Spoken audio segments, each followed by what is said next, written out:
All right, guys, I will be on just in a moment. Right when I hit the start button, I had something come up real quick. It never fails, dude. Never fails. I'll be on in a very quick moment.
Okay. Okay. All right. That's all sorted. Oh my goodness. It never fails. It never fails, dudes. Anytime. It's like, here, you have to start the stream now. Oh, no, I need you for a second. It's like, oh, okay.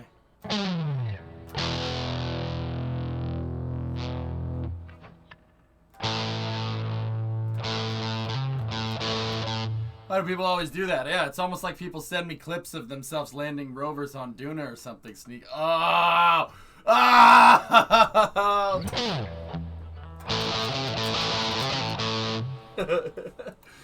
No, that never happens, right?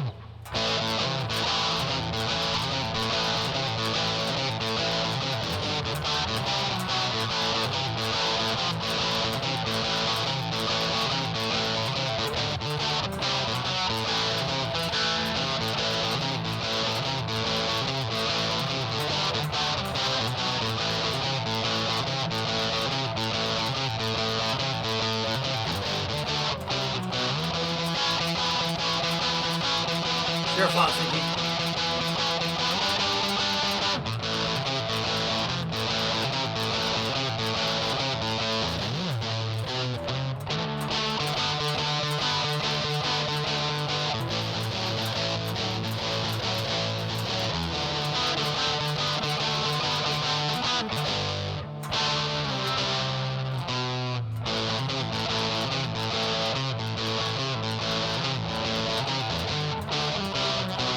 Alright, that's enough.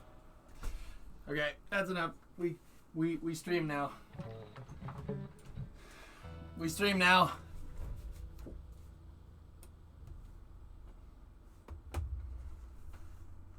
We stream. So I changed the lighting.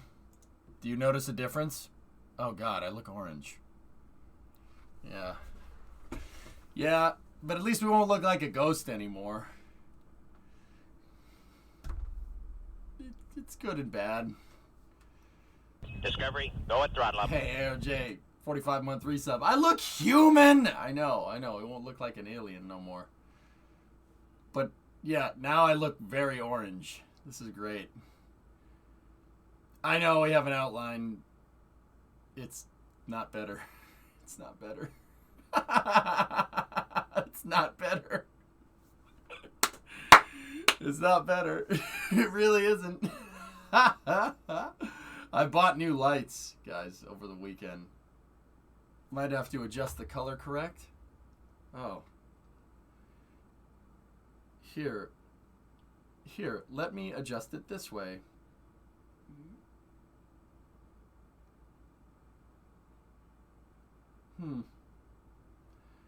Oh, look, your boy.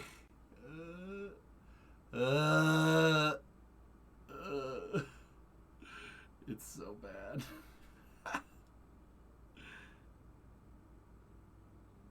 There. Future. Look at me. decided to join the 21st century. I hear the new M is a lady. I think you might need a real green screen now. Yeah, no. This was a light upgrade, and I have the screen coming. The screen didn't come in time. How are you controlling it with your phone? They're Elgato key lights. They're air key lights, dude. Yeah. They're Elgato air lights. They're hooked into my phone over Wi-Fi. Yeah, it's pretty cool. You can correct them with your Stream Deck. They're key airs though, Hibbit. They're airs. I don't think you can do that way. What? Why are you not blue? I don't know, man. See, the thing is, the color is a little bit better. It's not that much better, but it is a little bit better. I was trying to, you know, like when I open up a page that's like totally washed out here. Here, let's see if I can find one. It's not as bad, you know. I know it's not overexposed. It's washed out. It's not a camera, you dope. Hey, 12 Bravo. How's my weekend? My weekend was good. You know, my weekend was good. I paid my receipts to the, you know, fallen people, just like everybody else. I just noticed 12. Okay, all right, 12. I got a question, man. I got a question.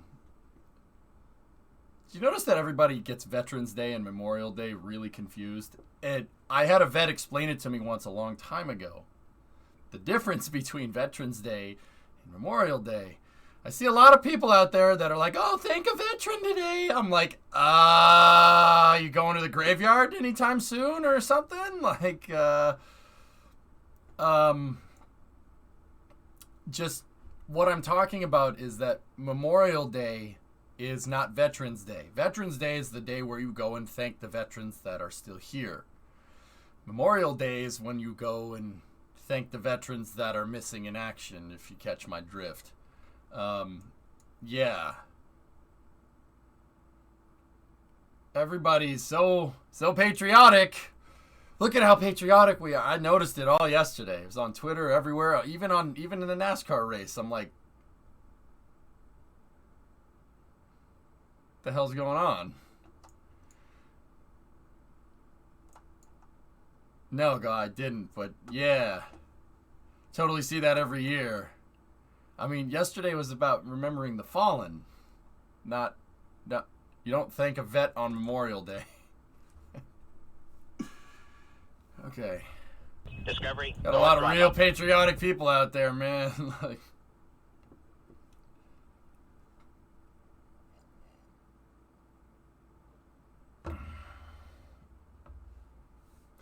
that must have looked so stupid at church yesterday. Then preacher told all the veterans to stand up and had everybody clap. Yeah. Oh, well, people were doing that. I was celebrating One Orbit Day. Happy birthday, Sneaky. Flew your first electric jet yesterday, a Yak 130. Oh, look at that little thing. That's cool. That's awesome, Electron. Need backup. Tier 2, 70-month reset. Just got back from my trip to Florida. Falcon 9's a beast. Watching that rocket launch was one of the coolest things you've ever seen, right? Right? It's amazing. Yeah. But yeah, you know, I spent yesterday paying my respects and yeah. Going from there. Yeah, just, you know, I usually don't go on the internet on my days off, but I was like, looking through Twitter yesterday. Everyone's like, thank a veteran, thank a veteran, thank a veteran. And it wasn't just random people. It was like, there's a bunch of stuff in there. I'm just like, do you guys really care, or do you just... I mean, I'll be honest with you. I don't need a freaking day to do that. That's every day for me. Take it from some civilian scum that sits here all day and plays video games. You know, I'm damn sure proud that people will put their neck out for me, you know? I don't need a freaking day to freaking do that. I thought you were gonna say pay the gas bill. Yeah. He said, well, my dad never wanted to march in the parade. He didn't see combat, so nothing. Yeah, no, I hear you. I'm going to Ireland next weekend because Memorial Day. It's too much of a madhouse. Yep. The most patriotic day in the Netherlands is King Day. There's a soccer and football match, Euro Cup. Nice. Stream Deck takes the Keylight to the next level. Thanks to direct integrations, you can customize it. Yeah, but it's a Keylight Air, Hibbit, so I don't know how to get my Stream Deck to communicate with it if that computer doesn't have a Wi-Fi card in it. It's hardwired, so it's not on the Wi-Fi connection. I couldn't figure this out yesterday, so I got it working on my phone. Lots of orange. Whoa. I mean... Well... I'm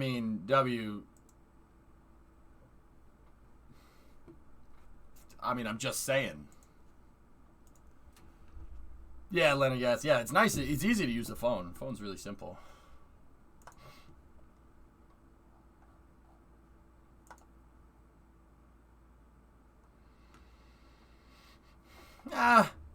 Hibbit, you know what? This works, dude. Like, okay, that's the thing, man. You need an act of Congress to change a streaming setup, dude. You don't want to mess with it too much. One of Stroop, EJ Stroop confirmed. Hey, I like you guys. You guys are cool. Because if you speak English the same way that I do. You don't end up talking like the Queen's English. No. Same way it's the same accent. So are we gonna put down Phil? No, probably not, Geeson. To be honest with you, even if I get a green screen, I'll still hang Phil behind it because Phil's big. So even if I put a green screen, I'll probably keep Phil to fill in the back of the green screen just in case. You probably speak better English than you. I only speak 2 languages, Hellfish: English and bad English. I will level Yotel.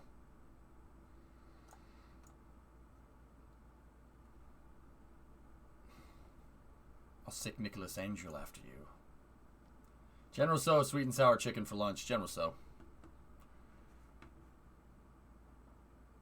Nah, Hibbit, I can reach the switches. It's really not a big deal. It's all good, man. Anyway, let's jump into Minecraft.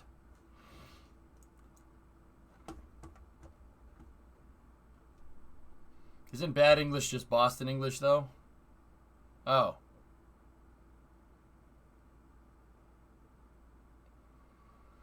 I started a server ticket mod for MC. I love that mod. Right on. Cool, man. That's sweet. I've never played Tekkit 12 Bravo, I'm not gonna lie. And that's mostly out of fear. Like the rest of the things. Like everything else that I don't want to play out of fear. Dude, dude, you gotta know yourself. Know thyself. I know that if I play any of this stuff, that's all I'm gonna want to play. I can't do the SSTO project like that. Oh, that noise. Privet, Vasya. Dude. Vasya, funny story. I went to I was at a McDonald's last night. I wanted chicken nuggets. I was craving chicken nuggets, so I had to drive into Boston to get chicken nuggets. And there was a Russian guy at the counter. And yeah, I freaking, like, he was dealing with people. He's like, hey, how are you? Like, it's a pretty thick accent, right? And I walked up to him and I was like, Privet, and he went, what the frick? The guy, like, jumped back. He was like, how the hell do you know that? I'm like, what just happened? But the guy got so confused. He was really confused. He's like, how do you even know what that is?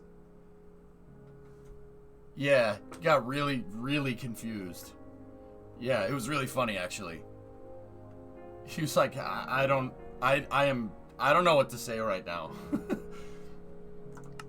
He's afraid you were a spy at McDonald's, Sneaky. Come on now. Dev Appler. No, I told him what I do. I do space journalism, so I follow the Russian space program pretty well. And he's like, wow. What are they up to? I'm like, what? He's like, I don't know what they do. I'm like, all right, cool. Great. All right, I just need chicken nuggets now. He's like, what? What is that? I don't know. They have a space program still? I'm like, oh. Ah!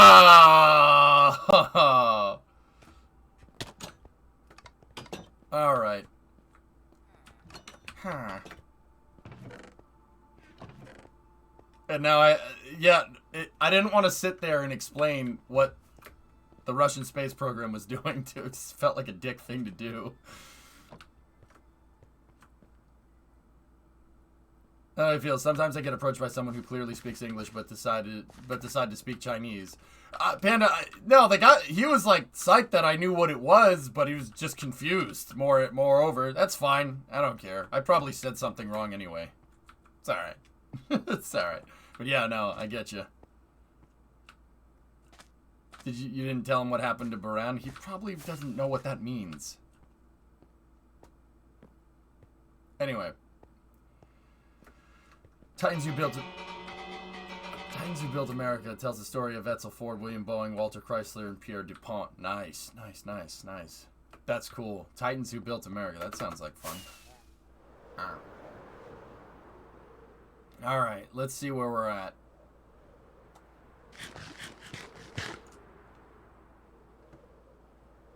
Dude, it feels like I've been gone for a long time. I've only been gone for 2 days. Feels like I've been gone for a while. Merkers, you'll be lurking for a bit? Right on, dude. Dude, I could have sworn that fox bodies were 5-lug, man. Dude, I saw a fox body the other day and it had 5-lug, but maybe everybody converted it.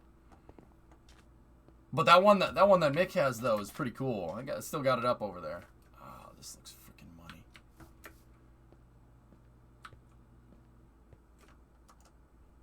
It's been 2 years. Discovery, go at throttle up. Conversion was pretty common. Right on, right on. Midget, 38-month resub. Cool. Oh, that looks freaking great. A lot more rim options. Yeah. For sure. You're right, though. I think the one that, when Mick started it up, it didn't sound... It sounded like timing was off or something. Something didn't sound right on that thing. I mean, it definitely was a 5.0. I know that noise anywhere. That noise. I didn't realize the Empire State Building was built because Pierre didn't want to be one-up by Chrysler. Oh, yeah. Oh, yeah. There's a big race. The Chrysler Building held the record for the tallest building in the world for like 20 minutes or something. It was something stupid. That reminded me, I was at my brother's farm and found a Gen 3 F-150 in the weeds.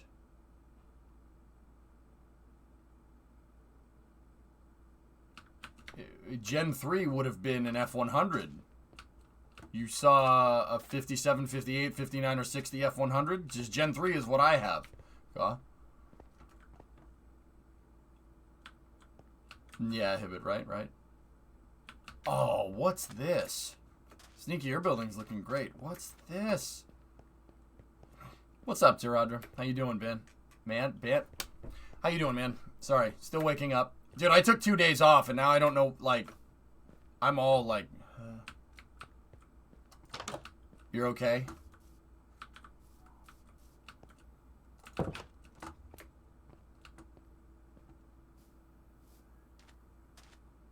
Late 70s F-150 badged as a Ranger. Ranger was a trim level for the F-100 and the F-150. Yeah, Ranger was a trim level until they spun it off in the early 80s into a subcompact. It was a trim level for the F-150. Nazlik, what's up, dude? From the Great White North, just got back from a ski-doo ride. Yeah, Explorer was also a trim level. That's right. Yeah, check them. You got it. This looks great. I think the Fox and Mig might have gutted Cats's Burble so much. I think it must have Flowmaster 40s on it. That's what it sounds like, Merkers. Yeah, no, I mean that's definitely not the stock exhaust. Cool car though.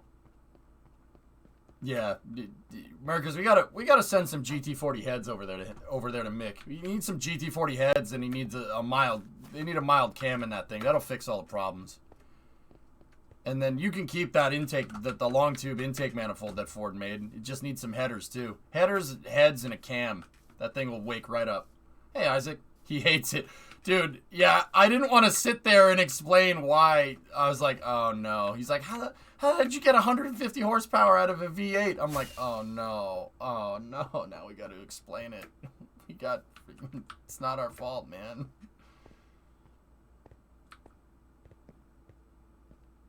Yeah, Merkers, I have that 5.0 in the truck. We should wake that thing up, dude. And I should show Mick. We should wake that sucker up, and I should show him, like, this is what you got to do. Because mine's a 79. I have a 79 302, which is, I mean, basically the same thing. Oh, man, look at this building. You guys are really coming along with this stuff. 150 horse out of a V8 seems very low. So, Altio, emissions. Emissions is what killed it. Emissions and power took a huge hit. So, what the automakers did, and I didn't feel like typing this out on mixed stream.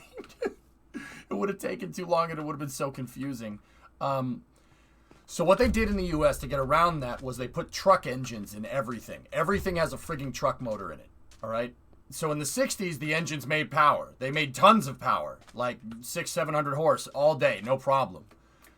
So what they did was, when they started saying, oh, you can't have power, you can't do this, they started making the engines have very low horsepower but very high torque. They had torque, so they could spin tires. So, like, the 302 in my truck, I don't know, 200 horsepower on a good day, but it makes like 270 foot-pounds of torque, which is pretty good. It's not the worst, right? But they decided to make torque instead. So they basically, that's basically a truck motor. Truck motors aren't designed to be, truck motors don't make a lot of power. They need the torque because it's a truck, right? So they ended up just putting truck motors and everything. That's the way they got around it. And then trucks were emissions exempt for a long time.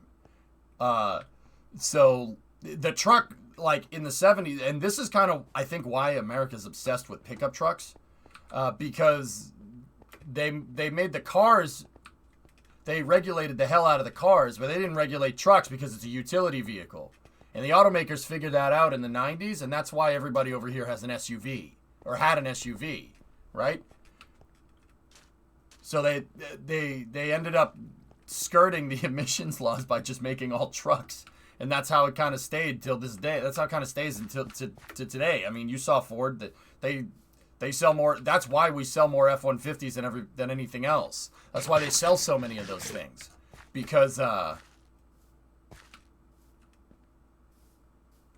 they regulated the hell out of the car industry. How is horsepower calculated? Oh, I forget, man.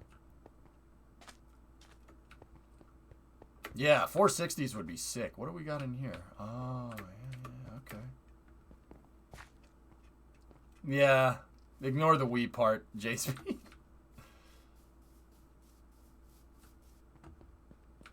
So those engines make a lot of torque, but they don't make a lot of power. But you can wake them up. The aftermarket industry is all over the place. You can wake them up.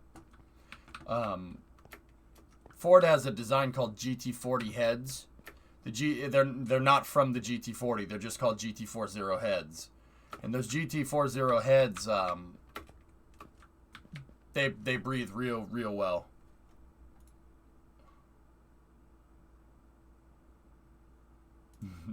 Nice.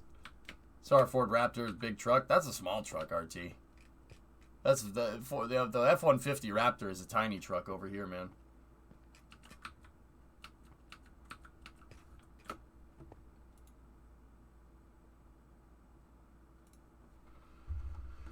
Would you fly in a pre-war Ford tri-motor? No.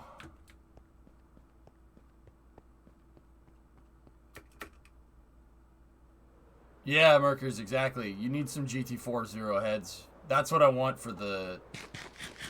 That's what I want for my truck. Much bigger than your Peugeot? Dude, here. We have F-150, F-250, 350, 450, 550, all the way up to the F-750, which is... Yeah, it's still a pickup truck. It's got a pickup truck chassis on it. See? Same thing. It's a Super Duty chassis.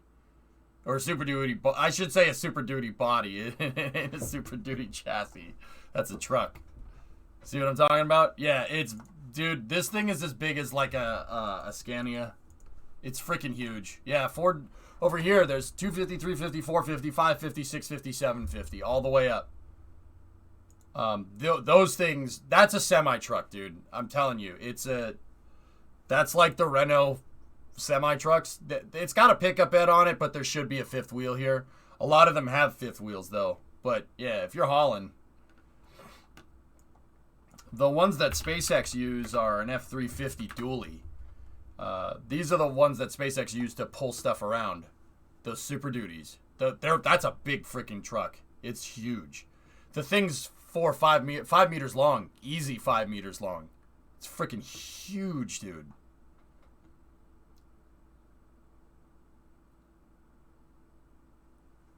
Isn't there an 850? I think there was at one point. Yeah, those things are... Dude, you get these if you live, like, out in the sticks or like, somewhere that's very remote and you need to haul something. That's why you get those trucks. Those are $70,000, $80,000, $100,000 trucks, man. They're really, really expensive. But, once again, that's a work truck, dude. Nobody buys those things. Nobody buys those things because they want the dually. I mean, I'm sure there's some people like me, I would buy it. I would buy that truck. Yeah, I could pull a freaking house. Of course. Do you not want that? I want that. Obviously. I wouldn't be able to fit it down some roads in Boston, though. I'm not going to lie to you. Yeah, exactly. There's the L8000 or L9000. Like the Aerostar that ULA uses those trucks, old Ford trucks, to pull the rocket stages around. I mean, do you not want the capability of moving freaking stuff around like that? Like, I want it. Like, over here you have to. Like, not where I'm from. Where I'm from, you don't really need a truck, but that doesn't stop people from buying them. Like, I'm telling you though, that thing can't fit down some roads in Boston. Like, I would not take that thing into the city. Seriously, I wouldn't take it into the city. That would be very bad. But if you're out in the sticks, RT, like you're out in the middle of nowhere, like, stuff gets real remote real quick. Oh, creeper explosion there. Oh, hang on. Nighttime. Yes, very tight. How are you convinced to stream Minecraft? Did we just nag you enough? I forget. I think I just flipped it on one day as a joke, Squirrel, and then it evolved into this project.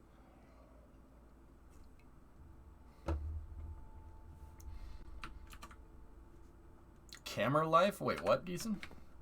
But yeah, I mean, RT, yeah, the Raptor is a decently sized truck, but that's small over here, dude. I'm telling you. Okay, so, like, I'm not gonna lie to you. You know, Boston, right? Our stuff is, the city's kind of built like Europe because it was built by Europeans. Oh, geez, go figure. Funny how that works, right? So the scale is more on par in Boston with what you'd see, like in Europe, right?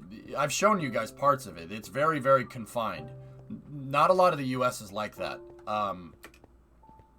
When I go out to Texas and I go out to California and the western states, the infrastructure out there blows my mind. It's freaking cool, dude. Stuff is just so ridiculously big. All right, we were working on a road out here. That's what we're trying to figure out. Yeah, Philly, New York, Washington. Yeah, they're all very tight like a tiger. If you have the power, you can make the roads fit.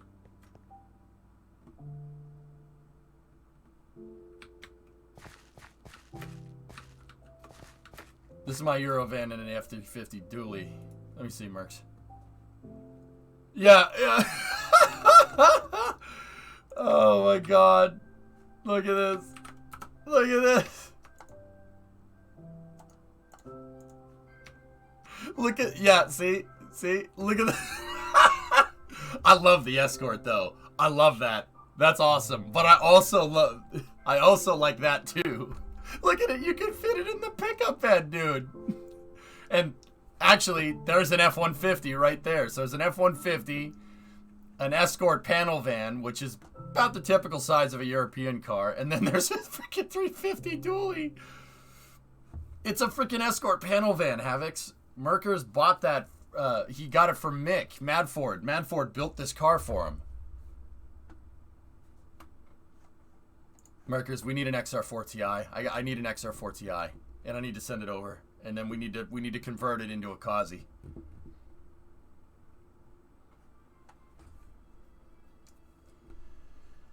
Yeah, there's your difference, dude. Look at the size. Look at the size difference. This is how big. Like, I'm telling you, we don't just make big cars because, well, big cars, blah, blah. You need something like this. If you live out on a farm in the middle of Iowa, you need something like this to pull hay, pull cattle around, horses. You need a truck like that. It's kind of inevitable. You're kind of screwed without one. Nice, Tree. You got any, Tree, you ever show any pictures? Show me pictures, man. I don't think you've ever shown me a picture of the,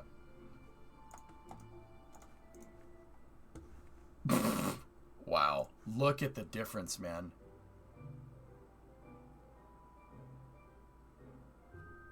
I'm telling you, Merkers, you know, I said that thing could fit in the pickup bed. That ain't far off. It's kind of beat up. Who cares? No, it's because most Americans are fat and need big vehicles.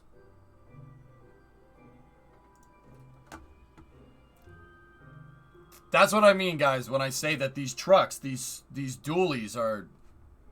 This is the stuff that SpaceX used to haul around Raptor engines and stuff. You need something that big to pull a freaking Raptor engine around, dude. Can you believe that? I mean, Josh, I'm not going to sit here and say that the thing isn't frigging gigantic. I mean, look at it next to the Escort. It's unreal.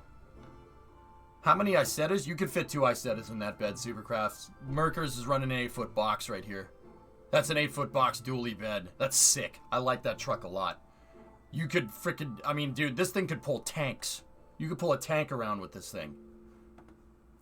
It's pretty cool, man. I like the utility. I like the purpose. I don't, you know... I think that's sick. How much did it cost to get that over there?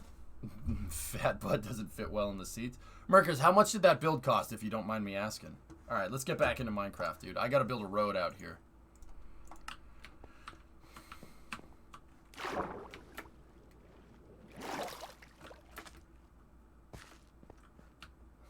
Huh.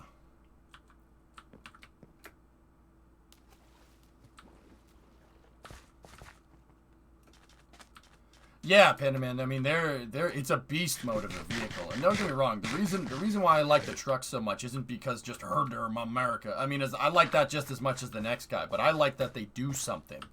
You know, it's not... I don't need some, like, big freaking Brodozer rims on my truck or whatever. Like, those Steelies that Merkers was running, that's cool, dude. I like this because this is a tool. It's a tool you can use in your arsenal, just like a hammer or a freaking, you know, a power drill or something. You can use this to do stuff. That's why I like utility vehicles. I like things that do things. I like application based, and I blame me being a space nerd for that one. Yeah, spaceships are all application based, right? So that's where that comes from. I'm pretty damn sure. Hey, Kaiser, what's going on?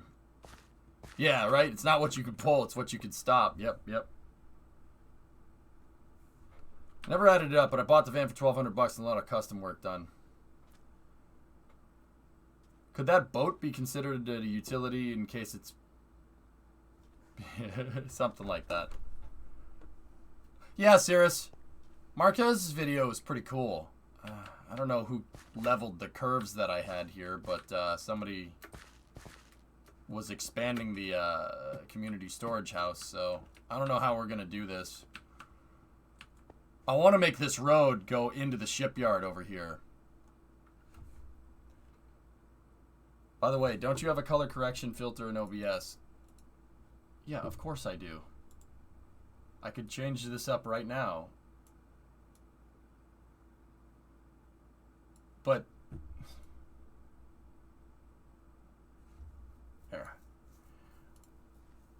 there, a little bit better. Yeah, it's just sneaky. Okay, all right. Colorblind. Color correction is a pain in the butt for me, dude.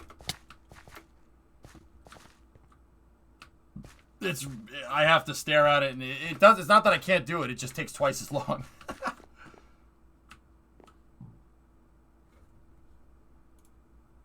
Yeah, Markers. We need to...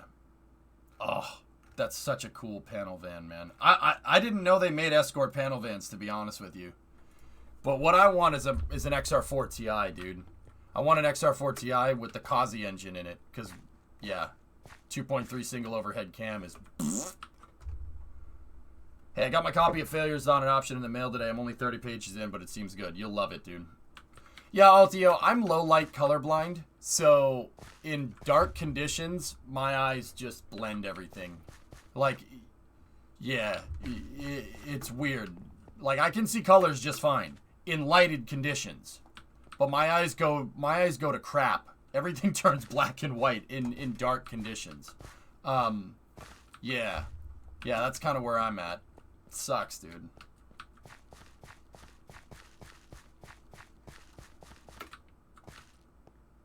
I don't know how we're gonna fit this road in here. So I think it's called like deuteronomically colorblind or something. Dude, it's something begins with a D. It's not night blindness either, Gaw. I can see at night. It's just I can't see colors at night. It's in low light conditions, colors look the same to me. Blue and purple start merging. They start becoming one color. Like, okay, see that? See the rim of the Sheila Bordelon and then see the hull? I can see that those are two different colors, right? I can see that. In low light conditions, that would look the same. That blends. Like, I still see a contrast line. Like, I'll still see the line between them because of texture in this particular case, but colors start looking the same for me. Red and greens and blues and purples really start looking exactly the same in low light conditions. Isn't that how light works? Yeah, James, I know you say that, but I mean, I didn't make up the freaking science behind that. Well, not make up, you know what I mean? Like, that sounds bad. Sebby, 58-month resub. It's to like a worse degree than like what an average person would have. That's the only color blindness that I have. Like, I can see just fine. I can see these colors just fine. I see everything here just fine. Like, I can see that there's a yellow line in the middle of the road. All right. What color is this? It's like a... I mean, it's not purple. It's like a dark blue. Right? See, the other thing is if you put me on the spot, I'm like, but in any other occasion, I could just tell the colors just fine.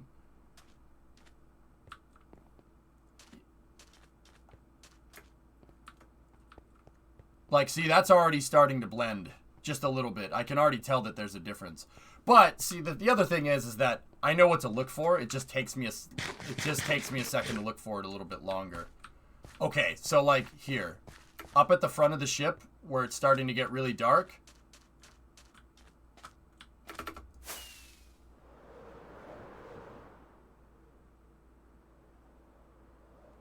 I couldn't tell you if this was different textures or not. It's not. We're all right.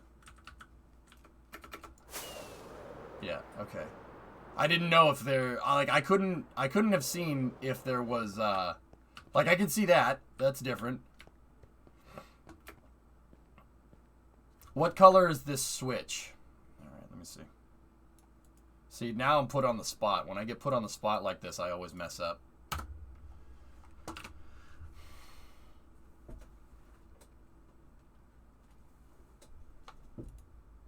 Oh, you're killing me. It's like a lightish blue. It's not purple, but see, like, here's the other thing. That almost looks purple to me. It's very close. But it's like a lighter blue. Streaming on Tuesday. Is this new? Well, I took Memorial Day off, Clayton.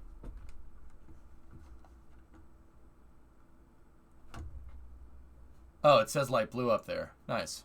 All right, well, that's good.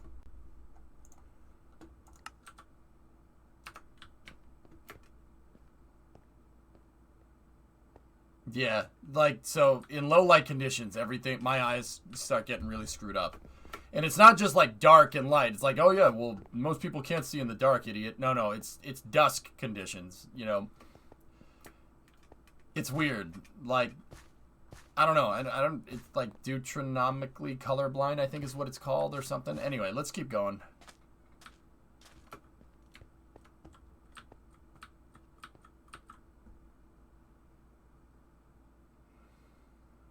All right. I don't... See, somebody put this back end on this building here, and it screwed up the road. And, of course, it's a big empty room. That's nice. Yeah, it's hereditary, James. Yeah, men have color blindness. Freaking women can't be colorblind, which is really annoying, but hey, whatever. See, I don't know. Maybe we should make the road go here, and maybe we should replace this bridge with just a road. See, this was the original channel that we dug, and maybe we should...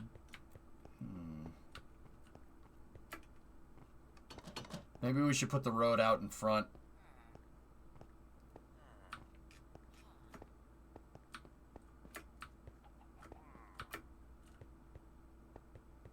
Hey, Angry Pixel, how you doing?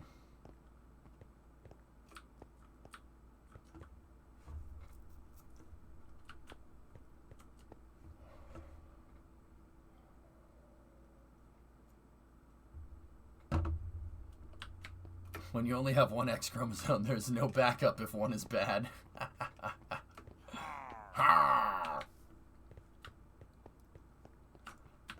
Maybe we should put a road right here.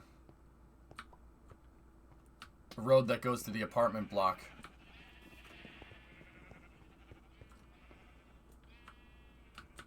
They can do a good job with those. I'm thinking that might be the right move, guys. Instead of trying to make the bridge loop around.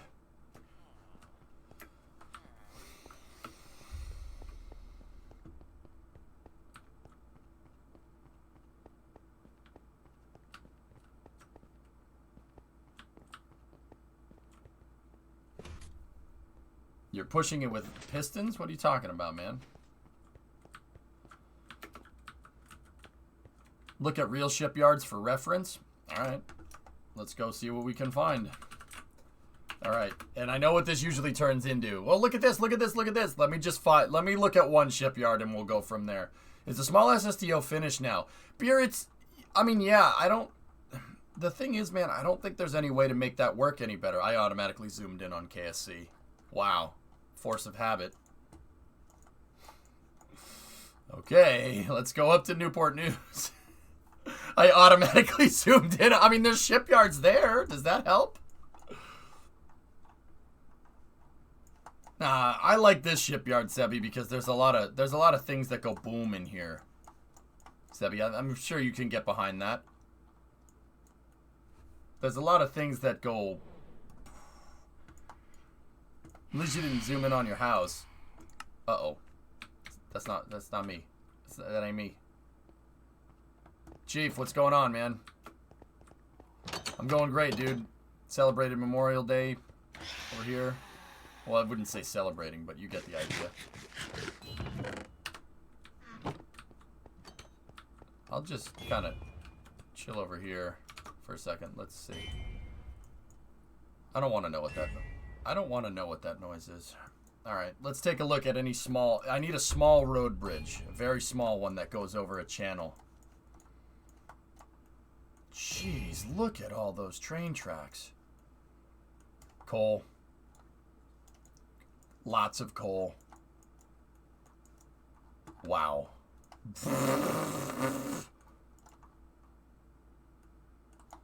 Coal. It's probably for steel production if I had to guess.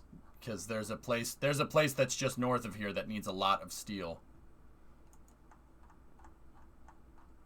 Look at it though. It is pretty it's pretty epic though, huh? Look at all these coal cars, man. That's really cool. Dude, a roundhouse. No way. They still have the turntable. Looks like the turntable works. That's cool. Wish we had enough room to make something that massive. Sneaky, we are the masters of our own domain. If we want to make this, we can. I don't see why we couldn't.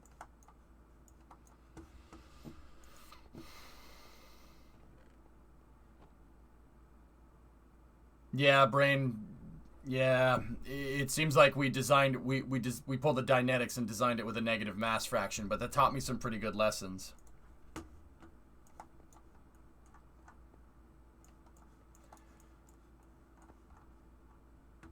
All right.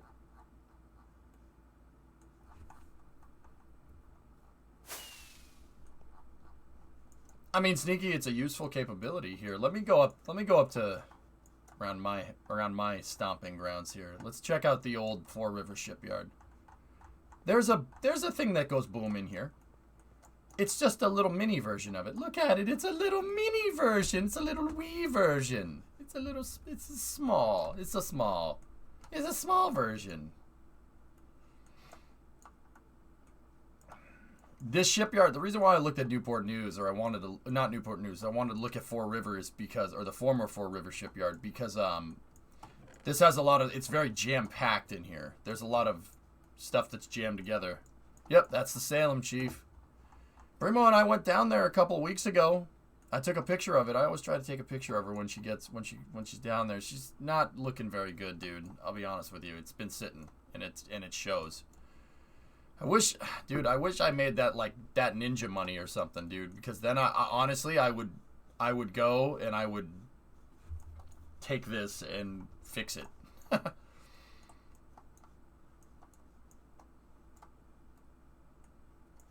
Yeah, that right there, just CA-139 is a Des Moines class cruiser.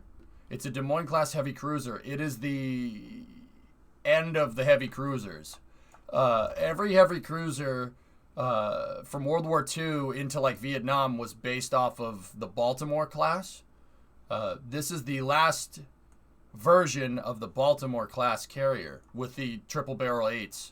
2 in front, 1 in back, and then the triple barrel 5-inch Cal 38s. 1, 2, 3, 4, 5, 6. That was the last version. This was the last version of the Baltimore class, and then they haven't made heavy cruisers since. Which is funny because Tycons are almost as big as this. What's that round area at the front?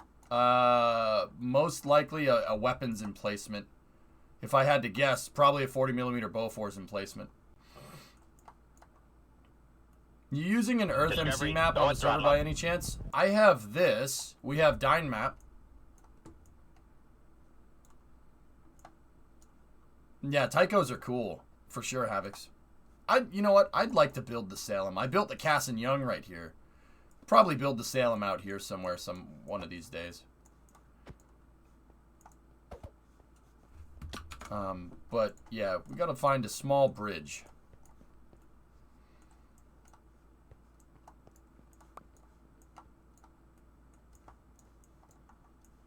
Small bridge. Anything? There's the drawbridge. What road is this again? I forget. Yeah, it's 3A. Yep. There's 3A and then there's Route 3. Route 3 is over here.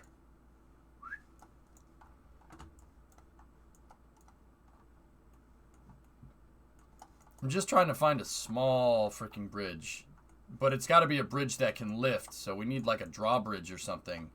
I'm trying to make a bridge right here, where Supercraft basically is. What I wanted to do was take the road and make the road curve, and then have a bridge that goes across here. Because I want a road that goes into the shipyard this way, and then we can connect it in with that road over there. But the community store is in the way, and the Sheila Bordelon is in the way.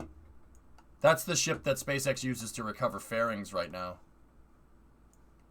Then I want to connect it into our fuel reserve area over here. You're destroying the old bridge. Got it. There's Philly. Yeah. Yeah, let's go look at the Philly Navy Yards. Philly's cool, man.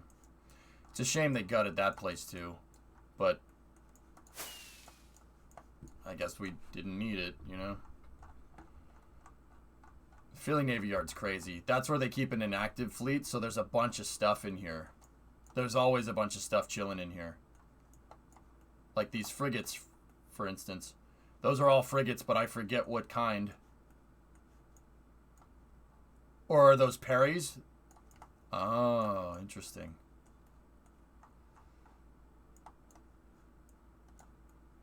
Resupply ships.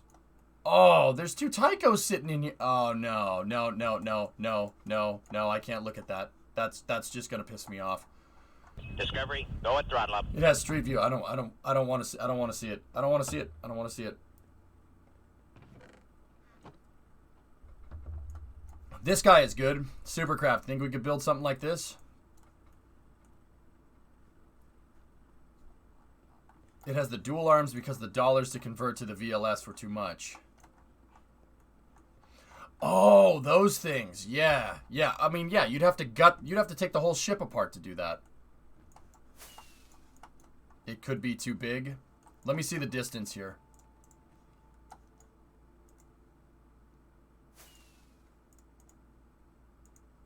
$122 meter.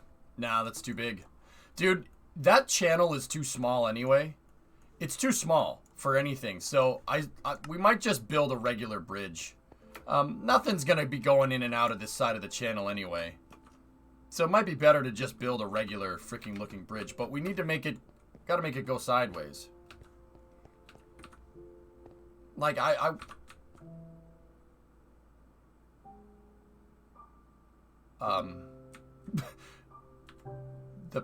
The power of Jeb compels you!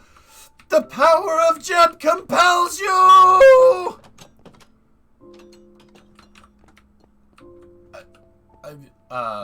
Okay.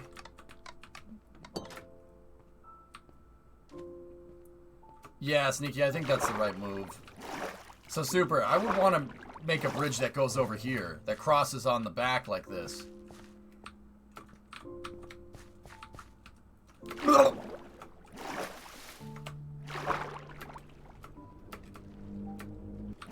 Yeah, I don't like that noise. Hot dogs and tater tots are ready. Oh boy, tater tots! Yeah.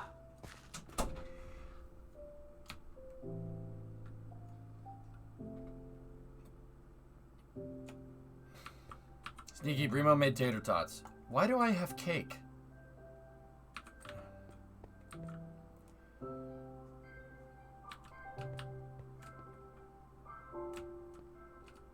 Alright, well, let's try to map this out.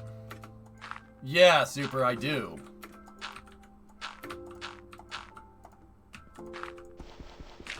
So let's go 3, 3. Actually, you know what? It'd probably be better to do the inside line here. So 1, 2, 3. 1, 2, 3. Want to take a left before the sorter and replace the walking bridge with a road bridge. I wanted to make the road bridge go here and go around because I thought that looked cooler. Because it would look like we placed it after the fact, which I thought was neat. I thought that always looked nice.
Yeah, see, whoever put this here kind of screwed me on the,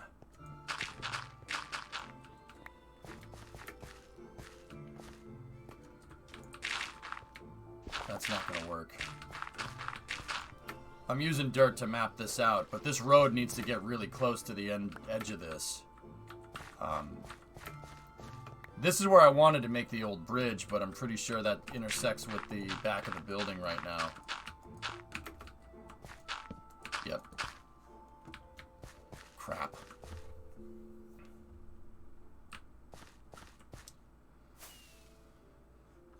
Every time I go look at Newport News, I become sad because the Enterprise is just sitting there rusting away. Well, the Enterprise, they didn't just rust it. It's not, well, they gutted it. The thing, they ripped its guts out. You have to because of the nuke, right? Havocs, I'm pretty sure. I mean, it hurt seeing the Kennedy CVN 69, CVN 75 across the river.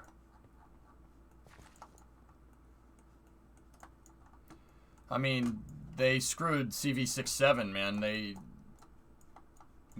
That's the Kennedy. That's my ship. I've been on, well, not my ship. I say that like I've served on it. I haven't served on it, but I've walked on it. That was the first Navy ship I ever got to go aboard. It used to show up in Boston for Fleet Week. This was once upon a time, dude, but north of the base.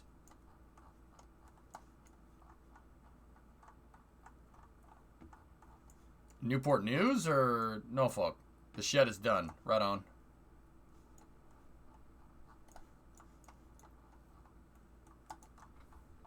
Oh, don't tell me it's up here with the mothball fleet. I'll get really annoyed.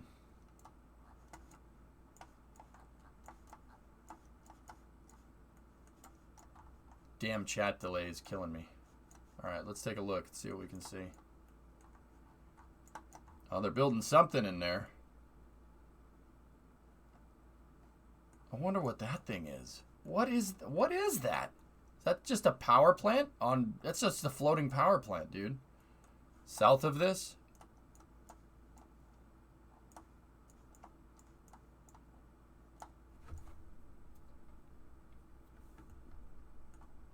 Yeah, it's towed to Brownsville and scrapped, man. Yeah, that sucks.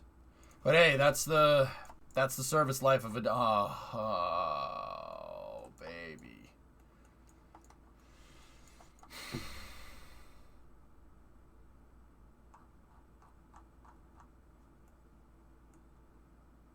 I mean, the ship don't look like that anymore. That's for sure. They ripped its guts out. I mean, Enterprise needed to be like Navy ships that are nuclear powered, guys, can't become museums. They can't. You can't make these things into museums.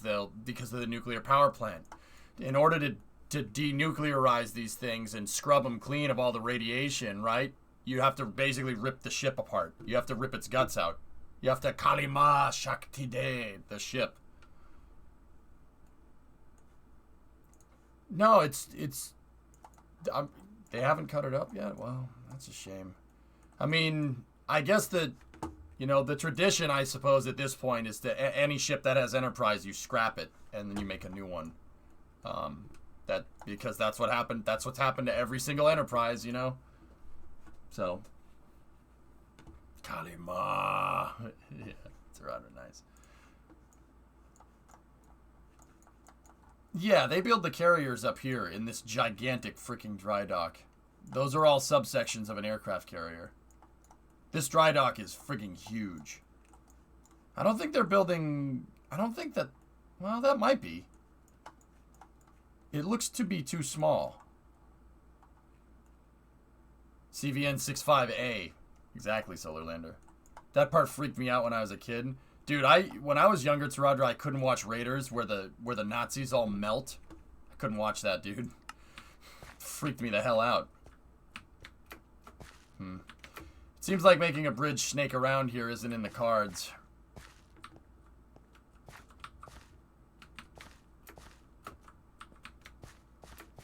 He chose poorly. Oh, frickin' yeah! In Last Crusade, yeah, man, unbelievable.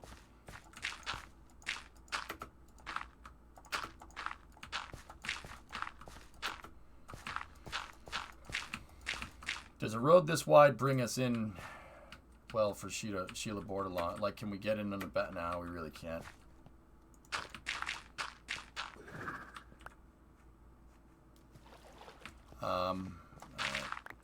Yeah, fellas, we're gonna have to. I think making the road come in the other way is probably a better idea, because we can't make it go this way. Right, Chief? Yeah, freaking ridiculous, man. Want to make the road turn, then a bridge. Turn up here. Yeah. Drummer, did you make the back of this? Who did this? Who put these blocks down in here? What's the oldest ship in the reserve fleet? Didn't one of the World War II battleships take part in Desert Storm? Oh, Kyron, there is a huge amount of history behind the Iowas. The 4 Iowas were made for World War II, right? And some of them served all the way into Desert Storm. Yeah, they served all the way into Desert Storm, and they were in the reserve fleet until I was in high school, which was in the mid-2000s. The reason why is because the Iowas, by the late 1970s, all the Iowas were out of service. The Navy no longer saw the need for a battleship. Why do you need a battleship? Aircraft carrier is king. World War II basically taught us that.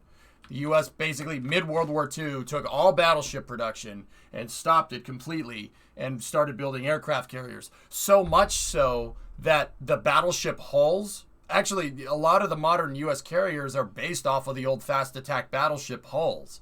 The Midway and all the Essex-class carriers use a Montana-class battleship hull.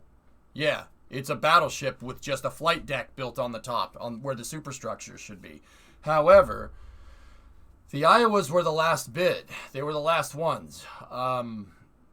The ships that came before them were the North Carolina class, the South Dakota class, and then the Iowas. And those were the last ones. And they served all the way into Vietnam. But by the late 70s, they didn't see the need for them. Ships with missiles and VLS. The VLS became the new battleship. And you don't, a VLS, a vertical launch system. So basically the rockets that shoot out of the cruisers and stuff, you don't need a big battleship for that. That doesn't need to be a thing. You don't need a big battleship for one of those things. So, they were planning on retiring the battleships, right? But then the Soviet Union rolled out with one of these guys, the Kirov battlecruiser, which is a cool ship in its own regard. It's actually really cool. A battlecruiser is something that's about the size of a South Dakota class battleship, or about the size of the Alaska.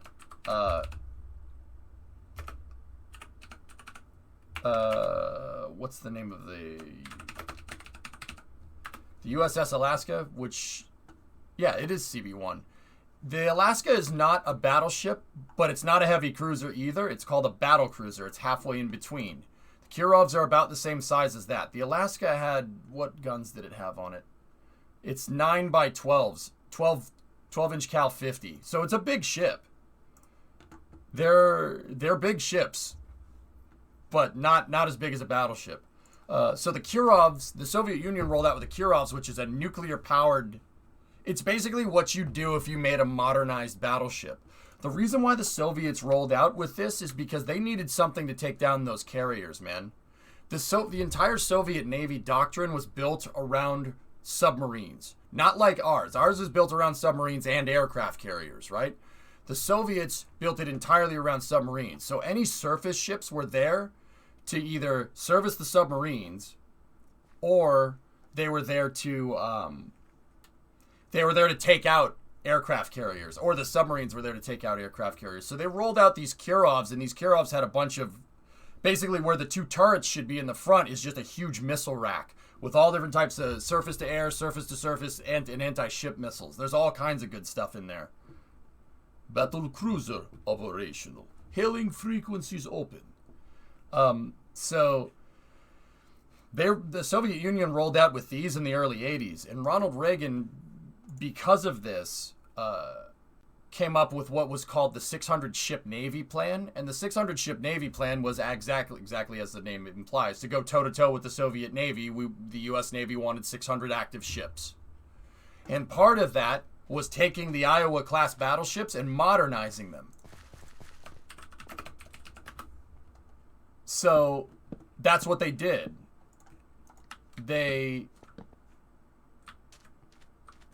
Yeah, Supercraft, see if you can figure out a solution there. Sorry, I'm just moving around in Minecraft, so it's not nighttime. So they rolled out with these things, okay?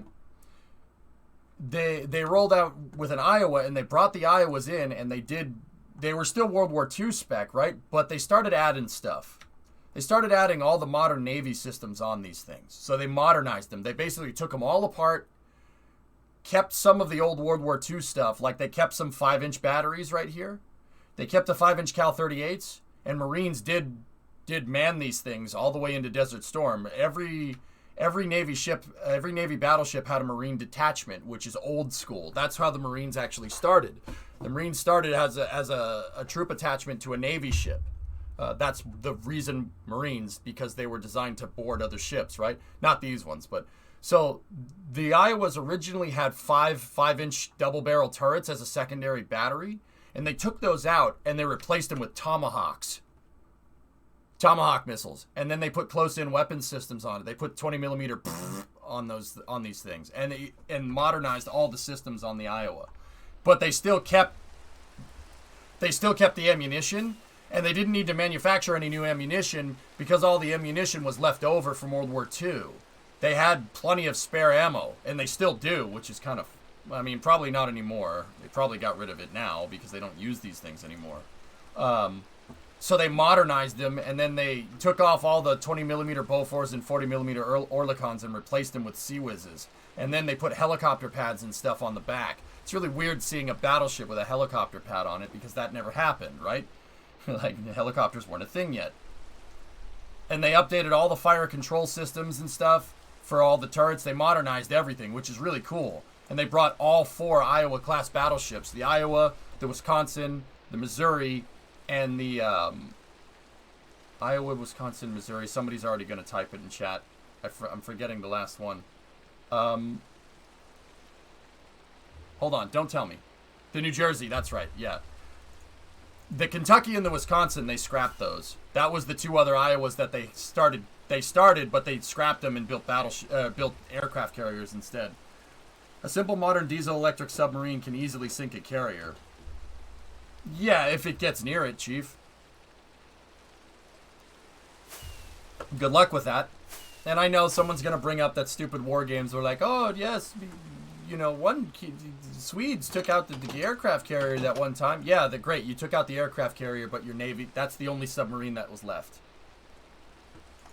The Sweden took out that aircraft carrier that one time. Remember that one time? Yeah, that's fine. Yeah, while you were busy doing that, we leveled your entire Navy and the Navy base that went with it.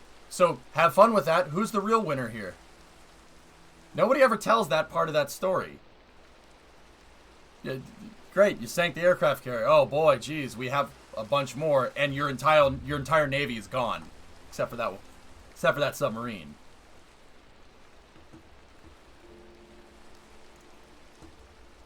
So, yeah, I mean, with that being said, the Iowas served all the way into World War II. Not World War II. The Iowas from World War II served all the way into Desert Storm. And they actually fired the opening shots of Operation Desert Storm. Yeah, those Tomahawks were used for surface bombardment. Oh, yeah. That's why the Navy kept the battleships all the way into the 70s, because in Vietnam, they used it for coastal bombardment. Because, I mean, yeah, you could have all the missiles in the world, but nothing replaces a 2,700-pound shell. I mean, those guns on the Iowa are... These guns on the Iowas are just that. They are guns. They are guns with a shell casing. Well, not a shell casing. It's a powder keg behind it. It's a powder keg behind the guns. And they shoot a bullet that's about the size of an engine block. 2,700-pound shell. It's about a meter tall and 16 inches wide, which is 406 mil. Freaking gigantic. Nothing can replace that. I mean, yeah, you could have a bunker. You could have coastal bombardment. You could have a port. That thing will go through anything. So that's why we brought them back. We brought them back as a response to the Kirovs. And then when the Cold War ended, that was the end of that. They immediately retired all of them. Well, not retired. There was a clause up until the late 2000s that the Iowas had to be maintained in a ready state so they could reactivate them if needed. But that clause expired 10, 15 years ago, and then they made them all museum ships. There's 4 Iowa museum ships. There's the Wisconsin, which is in Newport News. There's the Iowa, which is in Long Beach, California. There's the New Jersey, which is in Camden. It's in Camden, New Jersey, next to the Philly Navy Yard. And then the last one, there's the Missouri. The Missouri is in Pearl Harbor. It's in Hawaii, it's moored right next to the Arizona on Ford Island. In Hawaii, and it's watching guard over the Arizona kind of it's symbolistic because the Arizona was lost in Pearl Harbor. It's one of the worst U.S. Navy casualties ever. When the Japanese bombed Pearl Harbor on December 7th, the Arizona's got the forward magazine exploded and it blew the front of the ship off. It's terrible. Like 2,200 people gone like that. The Mo is next to the Arizona, watching guard, which is pretty cool. That's pretty awesome. That makes me pretty happy. Also, the Arizona and the Missouri mark the beginning and the end of World War II for the United States. December 7th is when 1941 is when the U.S. got involved, and the Japanese signed their surrender on the Missouri in Tokyo Bay on August 15th. But no, September 2nd. August 15th was when the atom bomb went.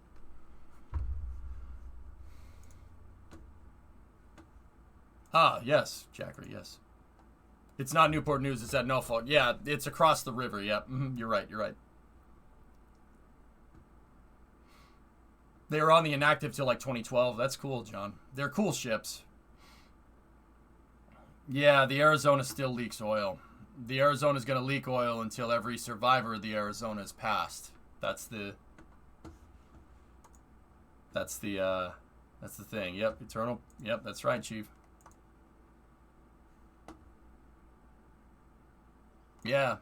So, yeah, a little bit of Navy history there. I like the Navy. The Navy's my favorite. I love that, dude. I firmly believe he who dies with the best toys. So, the Navy has the best toys, IMO.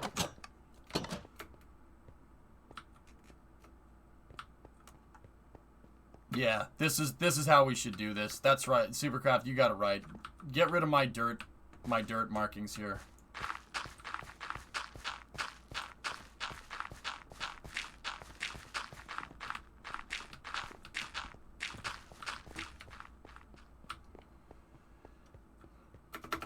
Served 4 years in the Navy. Tech, I'm sure I've asked you, dude, but what ship did you serve on, if you can politely remind me? Raid! Bro, my friend said go raid EJ, and I replied, bruh.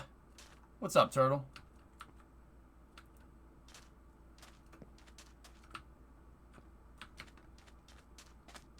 I'm from a suburb of Annapolis. Well, Havoc's, I mean, me being from Massachusetts, we have a pretty rich shipbuilding history, man, so I gotta like the Navy. I mean, Boston used to be a Navy town once upon a time, and then Havocs, you know how we say Nixon killed the Apollo program because it was Kennedy's? Nixon had a lot of bracking to do up here, if you catch my drift. Seriously, oh yeah, he was in charge of the commissions that like shut down the Boston Navy Yard and stuff in the 70s. Yeah, oh yeah, in the early 70s. Yeah. We used to be a Navy town and then we got bracked pretty badly. Oops. I want some cake. No. Huh? I had some cake. It was good. D-1036, USS McMorris. Oh, look at that little guy. That's cool. What's bracking? Base realignment and closure. Bracking is, oh, well, here, another little history lesson. Base realignment and closure is something that happened towards the later parts of the Cold War, and then all the way into the 2000s. It was basically a strategic realignment to eliminate waste in the Department of Defense. So, like, to increase the United States Department of Defense efficiency by planning the end of the Cold War, realignment and closure of military installations. So, basically,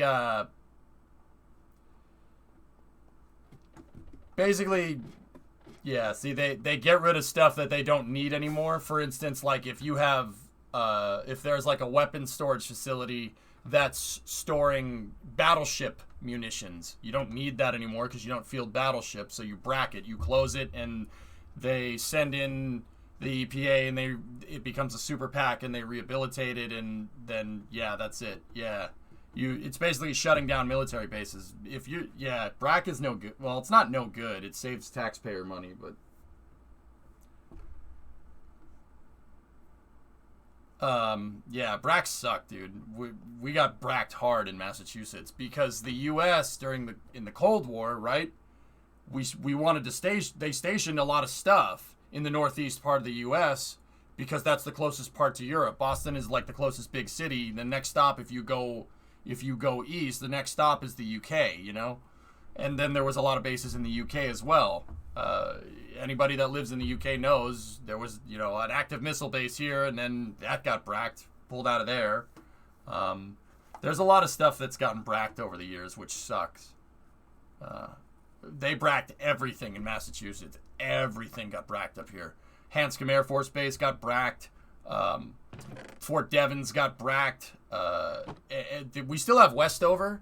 We still have Westover, Barnes, and Otis, which is still cool. There's three Air Force stations in Massachusetts still, but a lot of this stuff got wrecked. We lost like half of our public shipyards due to brack, and we're feeling the pain now. Oh yeah, absolutely, man. Yeah. Yeah,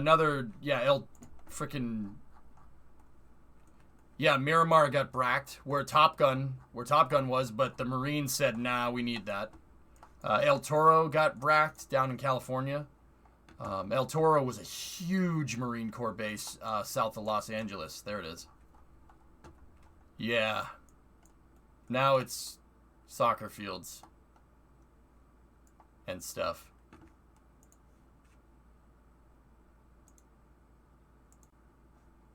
Yeah, El Toro, if you've ever watched Independence Day, the base that Will Smith operates out of is El Toro. Yeah, El Toro was gigantic.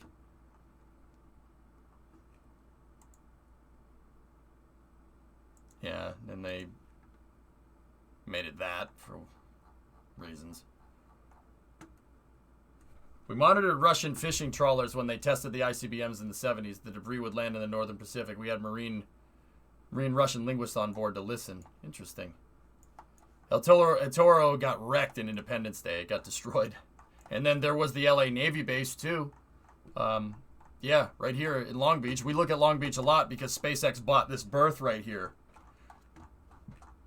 Check that out. They bought the berth that Sea Launched used. Sea Launched itself, the Sea Launch Commander and the Sea Launch platform, which is it's a converted oil rig that's used to launch things into space. Foreshadowing much. Sea Launch was bought by a Russian corporation called S7. S7, and they moved it to, I think it's St. Petersburg or Severomorsk.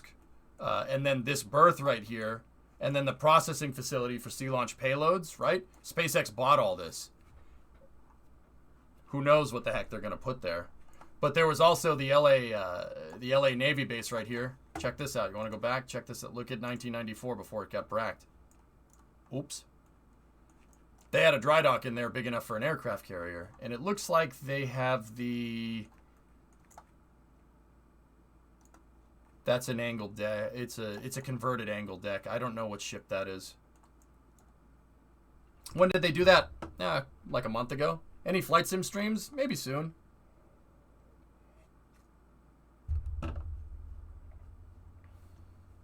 We need new shipyards badly if you want to keep the fleet running. Yeah, it turns out that deferred maintenance is not a good idea, John. Interesting how that works. And then they leveled it, and now it's a shipping port. Now it's just intermodals, which is cool. I mean, that's still cool. You can still see where the dry dock was. But yeah, cool stuff, huh? A little bit of Navy history there. I like my Navy history. All right, so let's figure this out. Let's put that there, fill that in. Still waiting for you to hit the local military airfields in Flight Sim. I guess.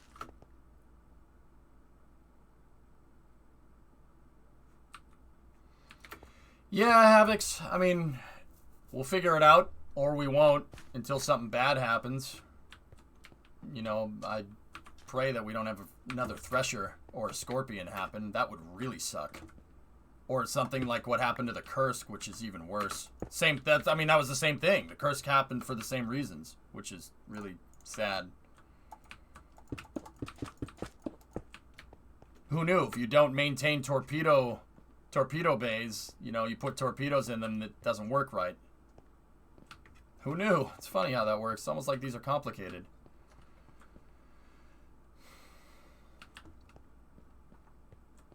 But anyway, let's keep going. So we'll build the road out front here, I suppose. Problem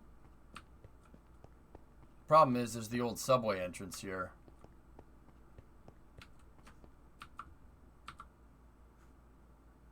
We're probably, I mean, yeah, I told them to put the super smelter down here. Hey, Chris, I had a great, yeah, of course, I had a great weekend. How about you? Give me the silk touch here for the glass. I'm going to take this out here.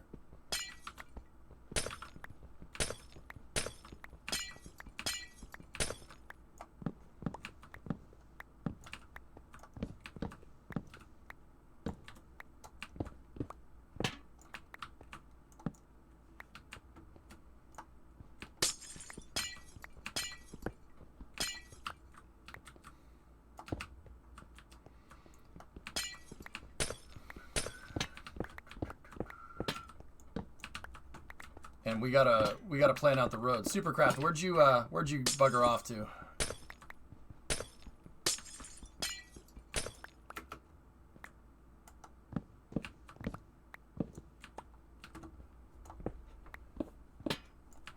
The park next to the Wisconsin has a good view of the shipyards. Oh, I believe it.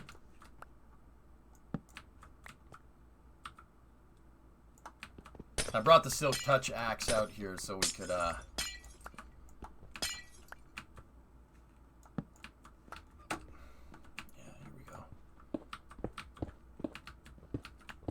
I'm gonna dig out. Go at throttle up. Dig out the. See, we wanted to put a subway here, and then we. I don't have much time to play nowadays. How's the city doing? Thrawn, it's doing good. Hey, don't worry about it. I took into account that people would be rotating in and out. You know, it's looking good, man. A lot of buildings being built. We got to start. You know, I had Canadian kind of take point on building and zoning land out and stuff. We have to. Yeah, I'm going to start opening up zoning for this area of the city so people can start building down there. I want basically similar build rules to here. You can build pretty much whatever the heck you want as long as it's a building, you know. Like, build a building here and make sure it doesn't go above like 10 stories. Like, that's about as tall as you should go. Neonix's resort hotel thing with the helicopter pad. Don't go taller than that in this area right here. But yeah, if you guys want a plot or you want me to say, like, you want me to give you something to build, like a building to make or something, you tell me and I'll either give you the zone rights and, or I'll figure out a building for you to build and we'll go from there.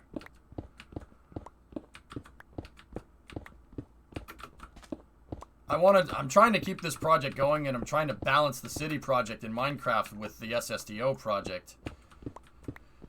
I think we can do it. I mean, keep in mind, this is a long-term project, so it doesn't require a lot of my attention all the time like the SSDO project does because other people can sit here and have some fun building things.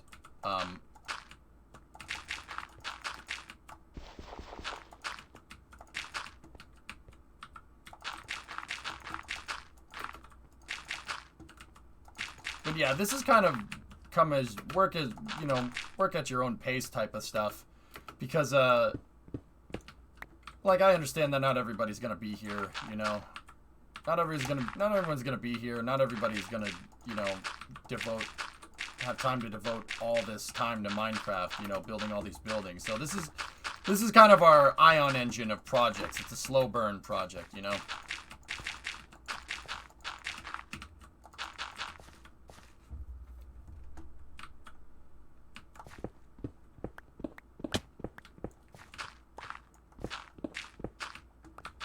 That's cool, Iron. When did rockets go so cubic? Well, this is my... Yeah. In Minecraft, I said I didn't want to build any space things. Just on this server, though. Maybe we'll build the Space Center one of these days. Maybe. But I wanted to build cities, and I wanted to build a city centered around building a shipyard. Because I think Minecraft shipbuilding is really fun. And a lot of people seem to agree. What you doing in this area? I'm filling this in so we could build a road.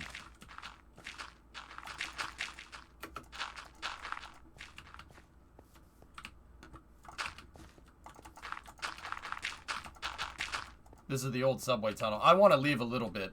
We'll leave a little bit of it to show that it was here, but we'll fill it in. I need more dirt.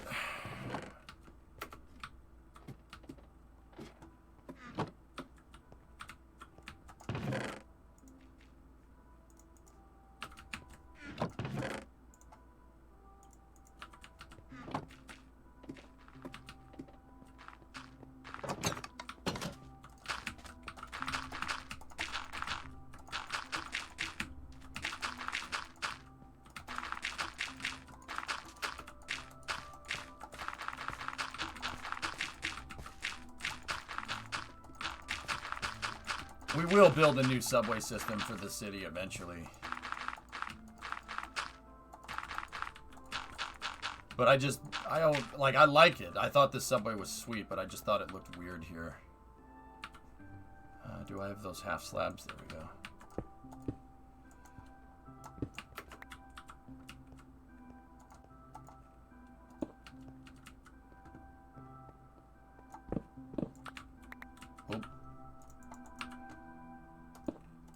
Those are the pressure plates.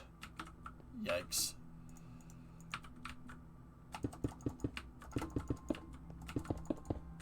Discovery, go at throttle up. Hey, Biff, what's going on, man? How was your weekend? Oh, Easter weekend. There we go. Alright, so now let's get the smooth stone here and I'll fill in certain areas.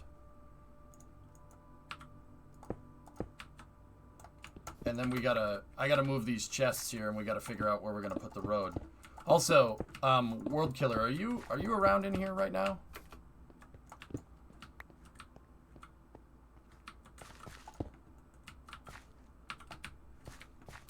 $36 months, 3 years, dude. That's insane.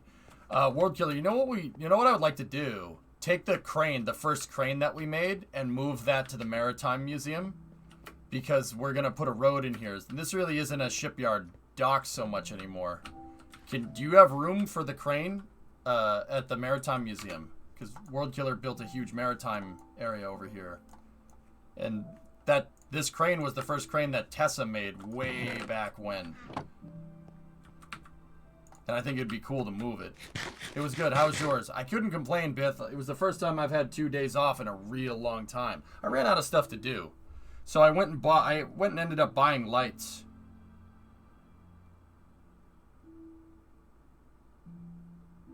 Wow.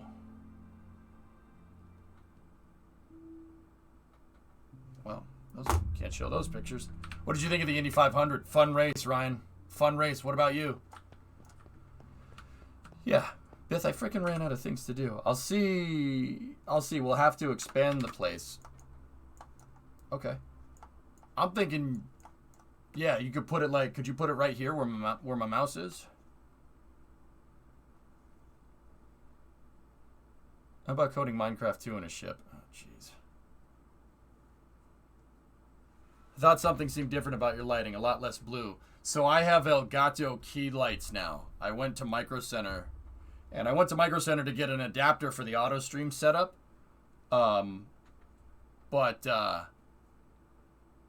Yeah, I wanted an adapter for it, and I ended up seeing the key lights, and I just said, you know what? It's fine. I'll expense it, and we'll go from there. And I have a green screen coming, and it's a big green screen, and it's also not dark green. Every green screen I've bought ended up being like dark forest green, and it needs to be neon green to get the light right. So we're on our way to actually being a little bit more professional and having a better lighting setup.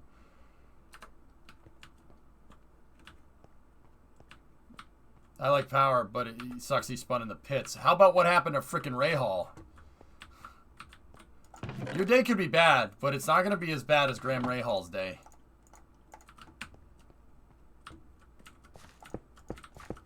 I'm not getting an Elgato screen so much, Drummer, as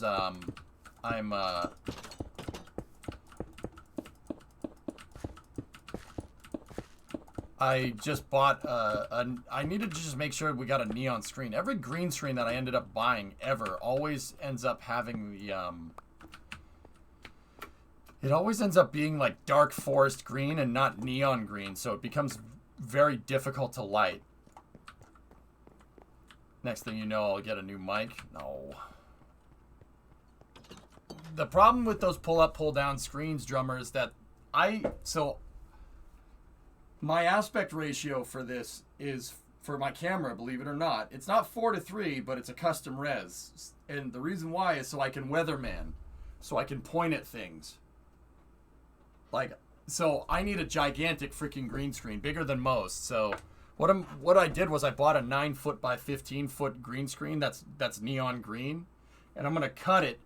I'll end up cutting the thing to the same size, cutting and hemming it to the same size as Phil, and then we'll try to light that. It was very inexpensive.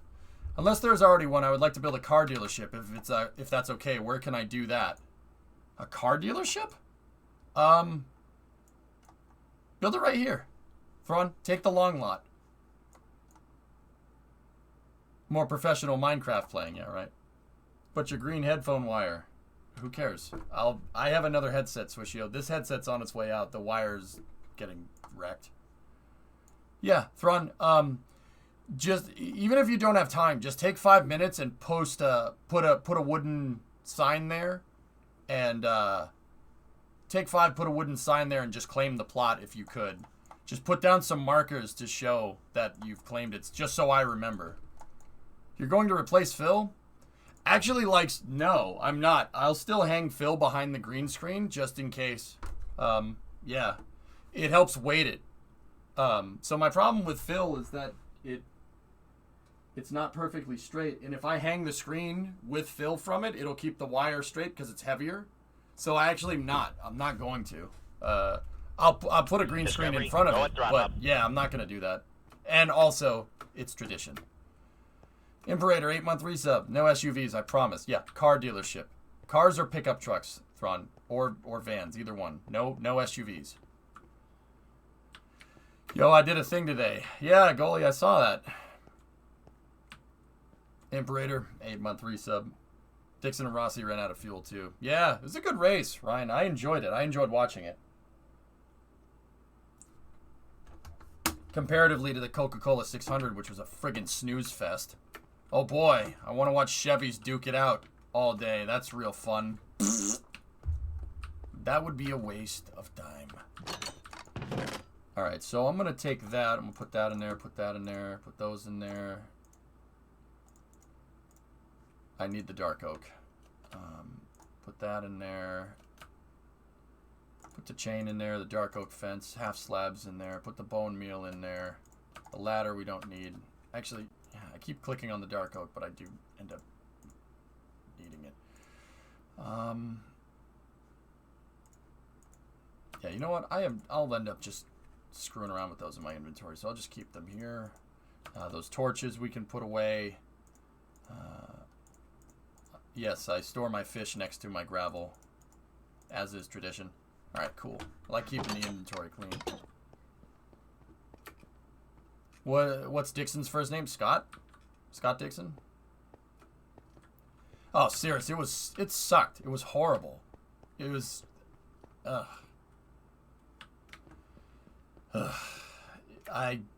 Yeah, Hendrick's doing something with those cars, and that makes them really fast on 1.5 miles, which is, yeah. Any idea what that thing on the top of the interstage is in the second picture? What?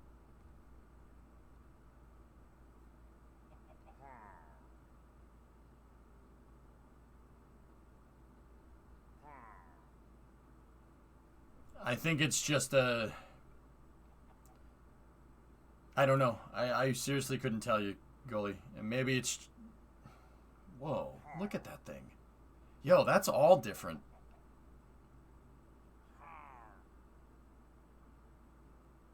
What the hell? Wait a minute. What the hell is this?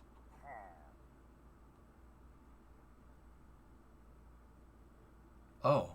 Oh, I see what all that is. Okay.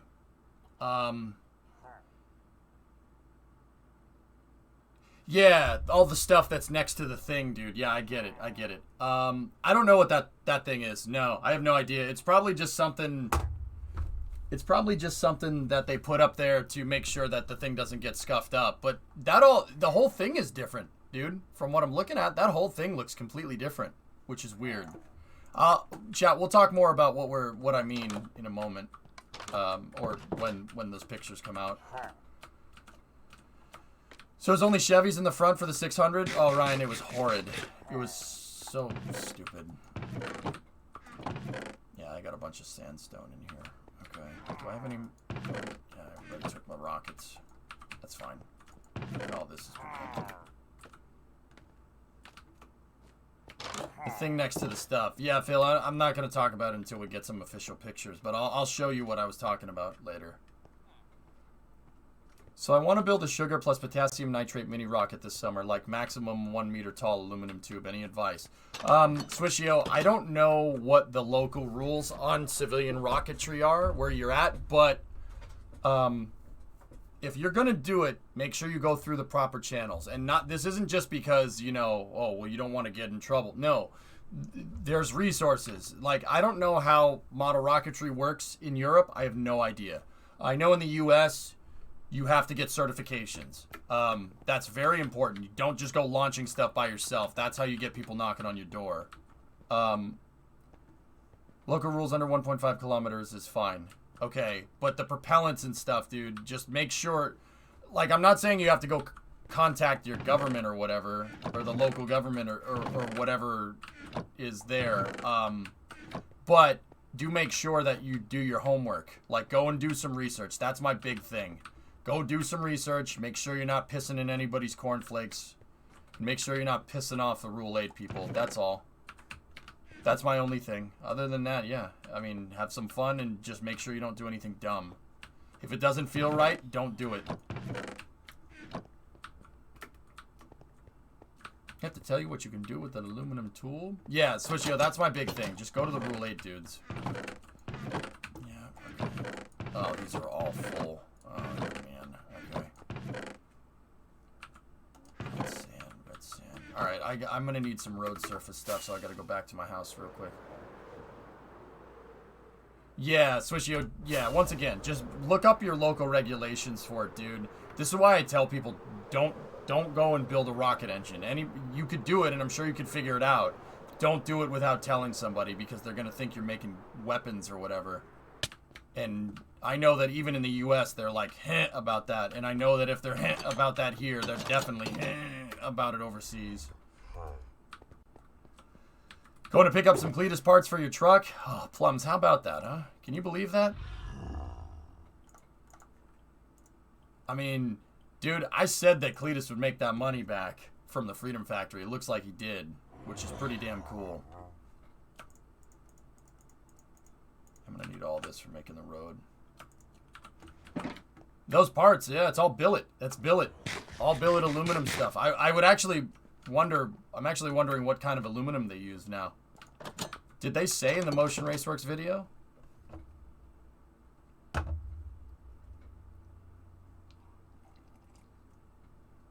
So, Swishio, if there's no local rocketry club, just go to, see if there's a university. Find the nearest university. Oh, I need rockets. And see if there's a rocketry club there.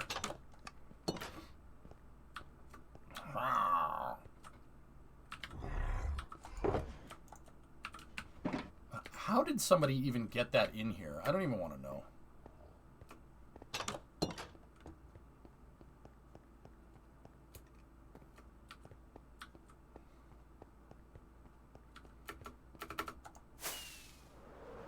Minecart in... Oh, yeah. Okay. Are your lights off? You seem dark and the screen is shining through on your hair. I changed the lighting setup, Sevi, to try and make me not look like a freaking ghost, but I ended up looking like a ghost anyway, so. I'm off to get some food, see you in a bit. Alright. Yeah, I have much nicer lights. I have Elgato key lights, which are actually really, really nice.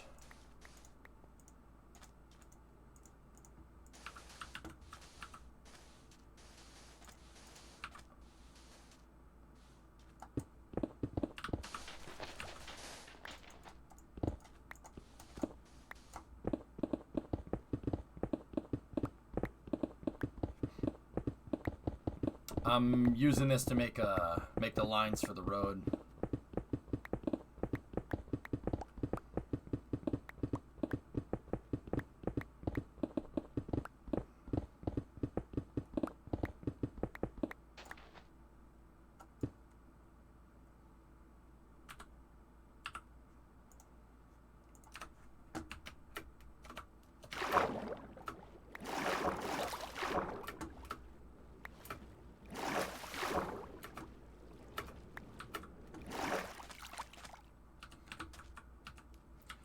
What brightness do you have yours on? Let me check, Taradra.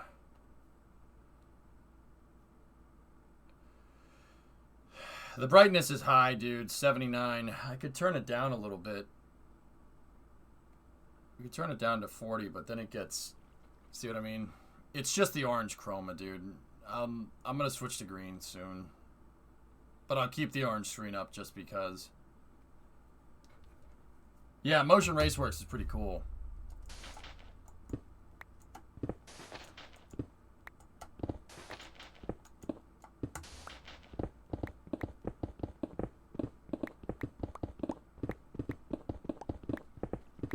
Well, Taradra, I don't have my key lights, so I do a little trick. I bounce the lights off the wall. That gives you ambient lighting. So my key lights are being used for ambient. So they're actually pointed away and they're bouncing off the wall. And because the light's bouncing off the wall, bouncing off the ceiling, you get a good backlight here. But also I do get the chroma around me. And then I switched the setup. I have two lights down here that are filling the ambient behind and below. But yeah, if I flip this light this way, watch, I'll show you. See what I'm talking about? I don't have them pointed directly at me, dude. I can't stand that, man. I don't know about you. I really hate it when lights are pointing right in my face. So, the room I'm in has, like... It's not a white wall, but it's like eggshell white, and it's good for bouncing. You bounce the light off the, off the wall. It's an old trick that I use. And it gives you much smoother lighting. Yeah, it's diffuse lighting, exactly. That's right.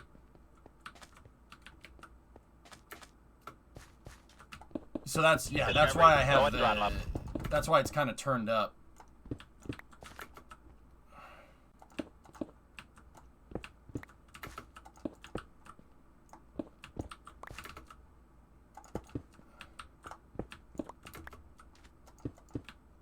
The blue crane will be moved? Yeah. I want to see if we can relocate that crane somewhere. What Kelvin are they at? Oh, I have no idea. What's up, C22? How you doing, buddy? Discovery, go at throttle up. Marrakesh, what's up, man?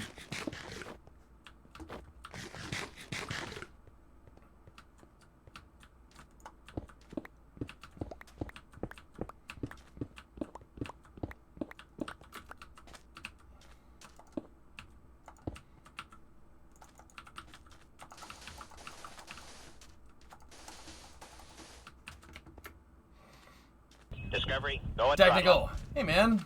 38-month resub. What have you been up to? You know what? I'm going to have the road step over here. I want the step a little bit more inwards. Looks better that way.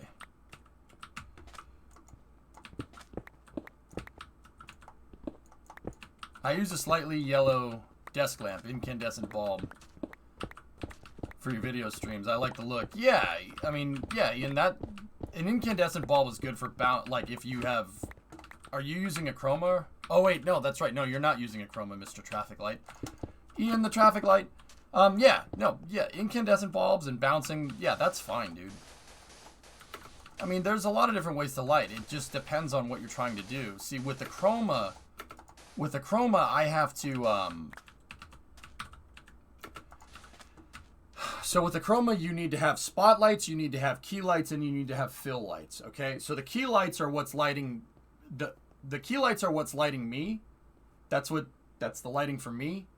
The fill lights are what is filling the top part of the back of the green screen. And, well, actually, that's kind of ambient lighting. And then there's ambient lighting down here. Actually, these are two fill lights. And I combine the key light and the fill light into one thing. So I only have 4 lights. Remember, there's only 4 lights, okay? That's very important to understand. I'm back. You were just at football. Cool.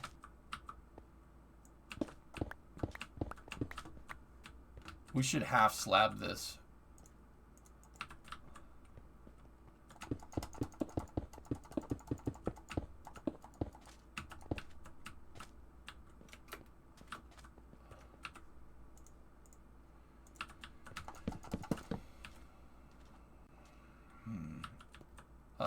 If we put like half slabs here, I think that would look really good. Can I half slab here? I think we need a stone cutter for that. Yeah, okay. Yeah, Supercraft, put half slabs in here. And then we're gonna need like a guardrail or something, dude. Shaka when the wall's filled. What are you guys up to on the city? Not finished yet? Oh, the city's gonna be going for a little while. Technical. But I still want it built around the shipyard, man. So, if you want to come in here and build that tanker, dude, you tell me. I haven't zoned the spot. I haven't done that on purpose. I left Pier 0 open. So you could still throw it there, and then I'm building... I mean, Goalie built out the fuel depot for you.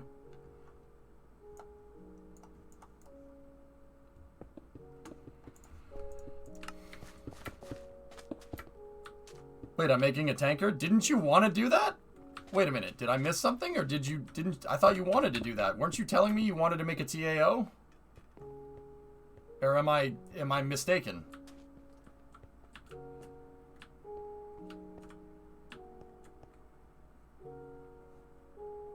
I should get into eco. Hard pass.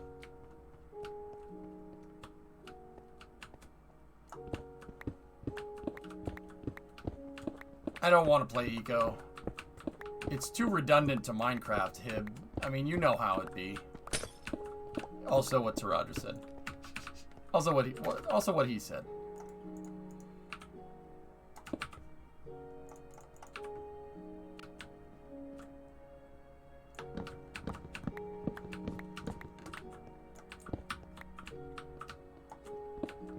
Karnak and Jalad at Tanagra. Eco makes huge use of politics, though, which makes it interesting.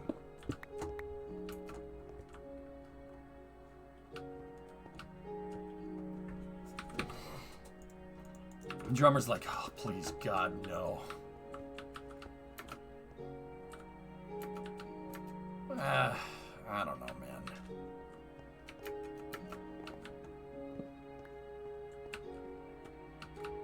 Where's the center point on the road, Supercraft? I may have gotten rid of it. It's not Rule 8, guys. It's just policy. It would be no different than cities.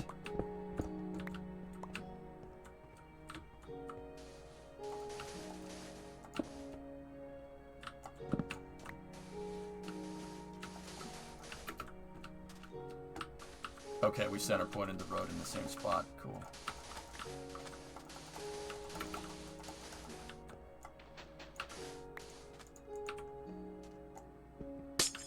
I'm gonna need that glowstone.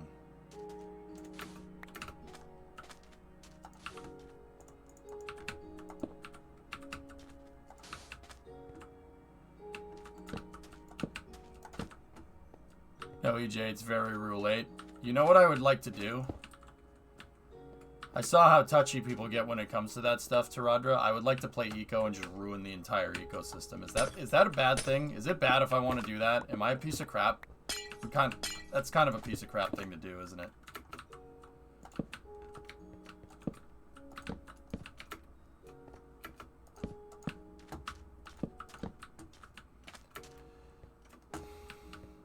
Not really, because the same idea in Factorio.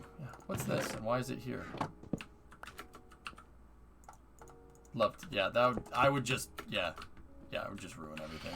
Just because you can, like, that's why. It's not like I have some nefarious purpose or something, like, and I'm trying to say any particular message, which it's funny because people would take it out of context. That's why I'd do it, because it would be hilarious. People would be like, well, why are you doing that? You're gonna ruin the event. Yeah, so what? It's a video game, who cares? Wouldn't do this in real life. Are you aware of the middle mouse button utility? Oh, of course, Ron. Yeah. Yeah, I just gotta remember to do it, that's all.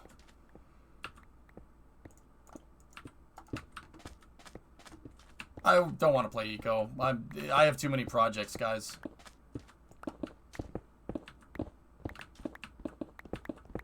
Is this the Silk Touch axe? Yes, it is. Okay, so...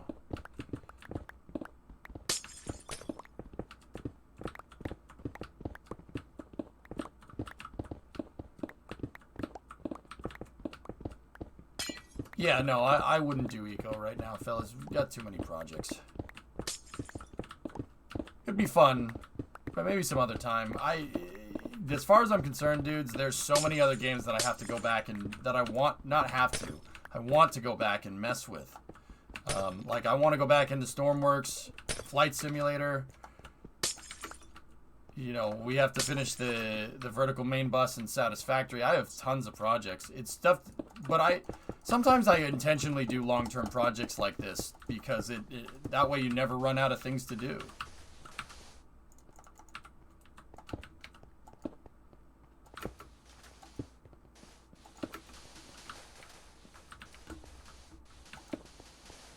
Summer Car, yeah, I power played Summer Car for like 5 years straight, RJ. I'm not over it, but yeah, I just want to play other stuff for a little while, dude. That's all.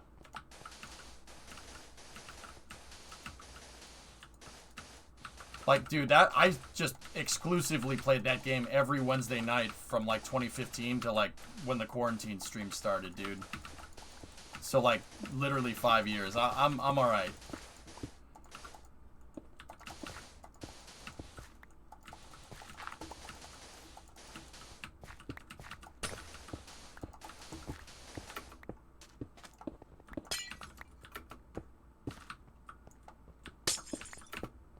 Are you done with Satisfactory? No, it's just time, dude.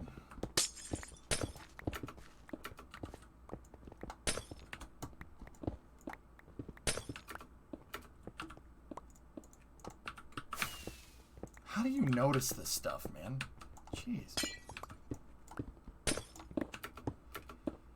Not enough time in a day, man. There's so many good games, dude. It's not a bad problem to have. I could play all these games and we could have a great deal of fun playing whatever. Like, those Flight Sim streams were really fun. I liked our world tour thing that we were doing. I want to go back to doing that, dude. But, once again, gotta find the balance between, like, playing Minecraft, doing this. I want to keep this project going.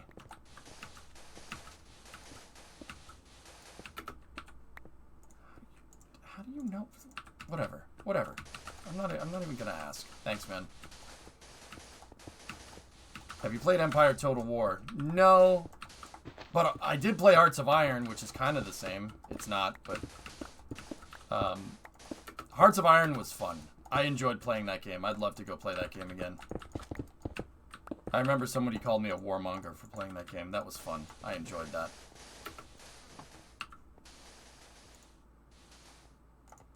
Yeah. Played as the Germans, and everyone's like, oh my god, how can you do this? I'm like, what? It's a video game? I'm confused.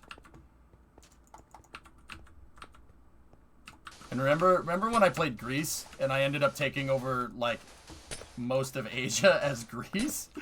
I don't know how we did that. That was funny as hell, though. Yeah. No, it's because I was playing as the Germans. Blue. At least I'm pretty sure. I can't believe you'd play as these people. I'm like, what? The equipment is nice. I like the equipment. Yeah, pretty much, Enko. Yeah, that was fun. I ended up taking over. So in that save, the Soviet Union collapsed, and I ended up taking over like 30 to 40% of the Soviet Union. Hellenic territory went all the way to the Ural Mountains, which is, yeah, it is some Alexander the Great stuff, isn't it?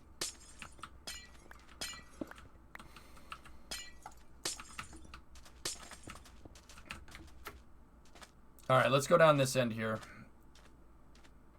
How's Minecraft? It's good, it's good. All right, what are we going to build this bridge out of? This doesn't need to be a lift bridge, but we could make it a lift bridge if we wanted to. Oh, yeah, there's Starbase, too. Oh, I forgot all about that. There's so much stuff. So much freaking stuff, dudes.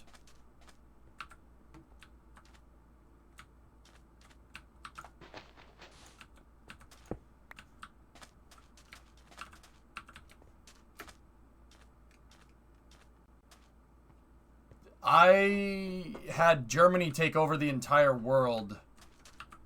I call it the Man in the High Castle contingency. I had that done by 1962.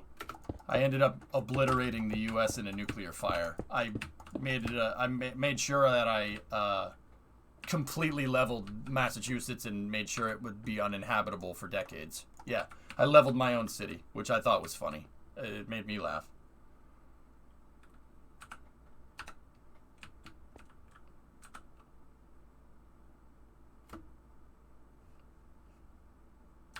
Yeah, man, that sounds about right. Yeah, I gotta go back to, yeah, we gotta go back to playing Stationeers, too. Yeah, I gotta do that. Yeah, we upgraded the server to a solid state drive, Vasya, and the map updates real quick. See? Like, even if I give it a refresh now, it probably has a, yep, see, all the roads are updated. See? Yeah.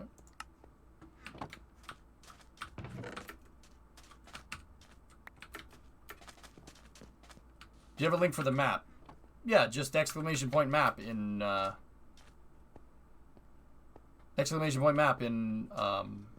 in chat should do it. Huh. I'm not playing RimWorld. RimWorld's off the table. I don't need to do that. Dang straight, always wanted to do that. Figure I'd hook that up.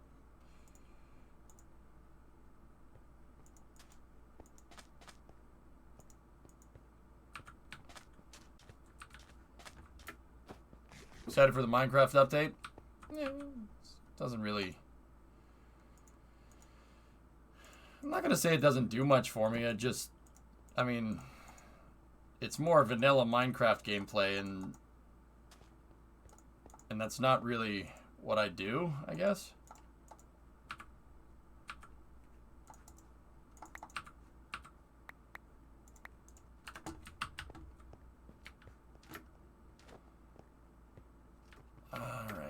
What are we going to build this bridge out of?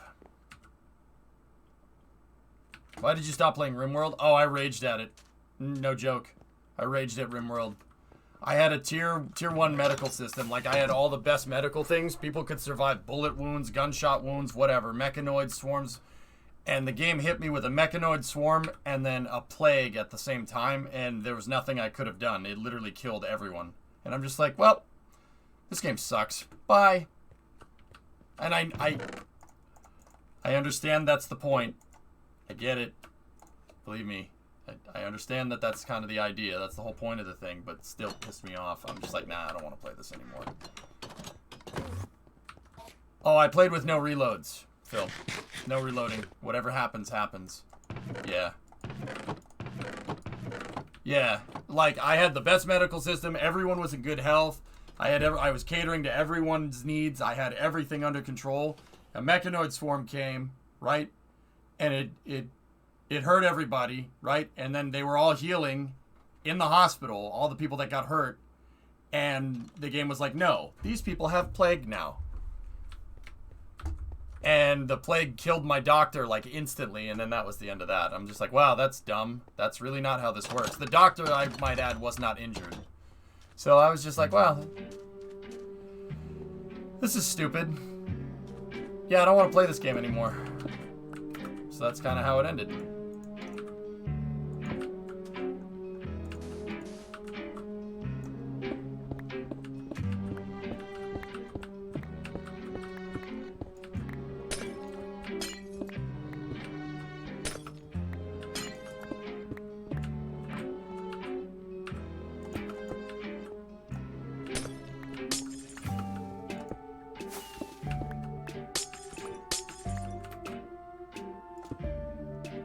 Can we put on something different?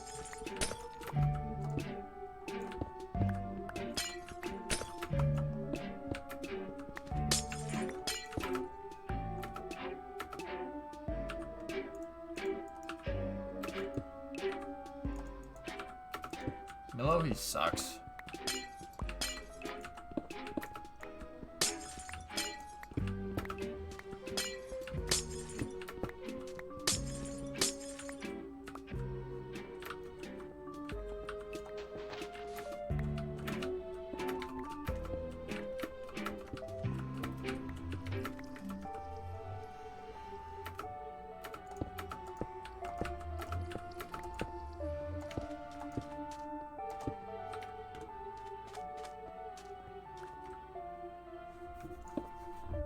I don't know what this redstone kit is down here.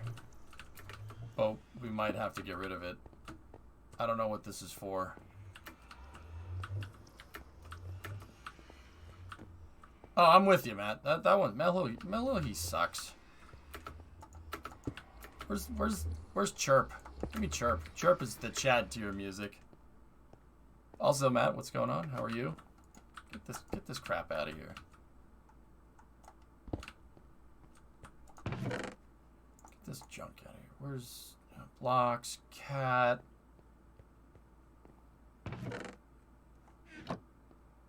Yeah, far will work. That's fine.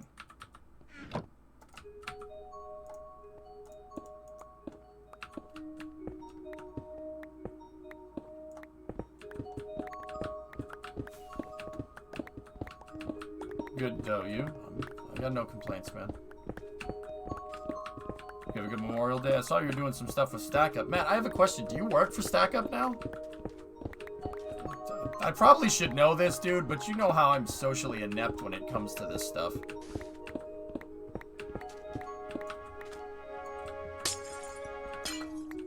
You have been over the spring. Is it like a job, dude, or is it just some side work you're doing? Because you graduated, right? If I'm remembering correctly. Your position closes out on Friday. Okay. The redstone is for the nether portal elevator. Okay.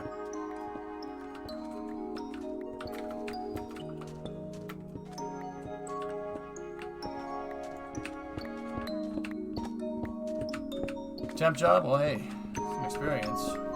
That's good.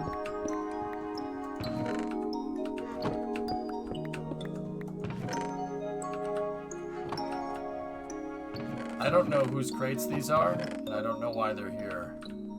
Hey, Amanda, can you just move the crates over here to one side?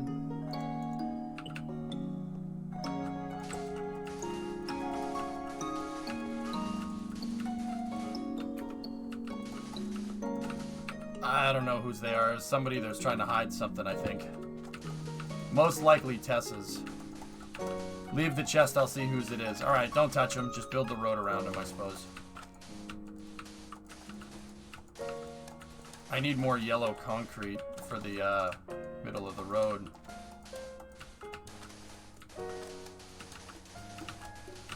And then for the part that goes over the redstone, we'll just make everything concrete.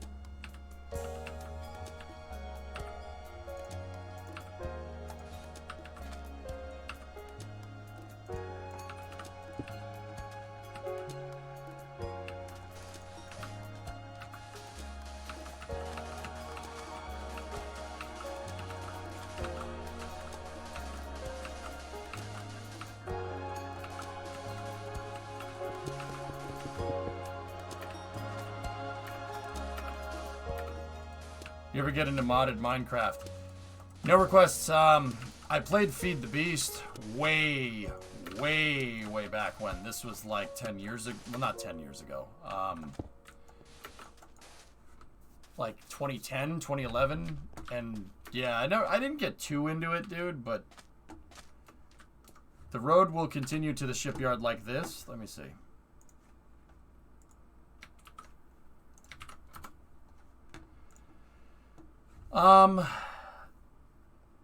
Make the road go straight here and then turn. Like, kind of like this right here. Like, take this piece and make it go like that. So have it go basically to the front of the Edmunds Fitzgerald and then turn and go that way. And then tee in right there and then have it turn, yeah, into there like that. That's perfect.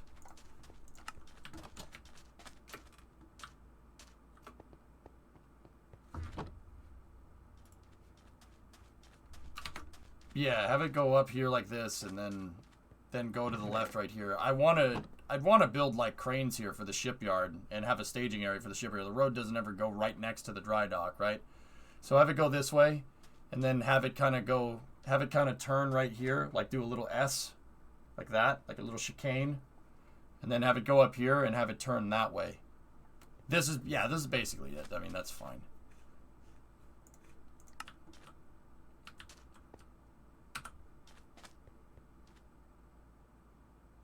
Oh, okay, drummer. Thank you. There's another one here.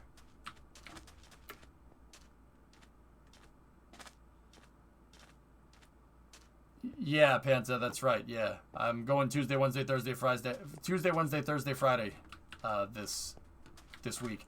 I actually don't mind this, guys. I mean, I actually was gonna ask, how do you guys feel about doing Tuesday, Wednesday, Thursday, Friday, Saturday, and then taking Sunday, Monday off? The real question is, when orange shirt? When's Fry's Day? Fry's Day is every day. Remember that. Like, I might do that for the summer, just because. Is there a new tree farm? The tree farm is, yeah, Animals Tree Farm is over here.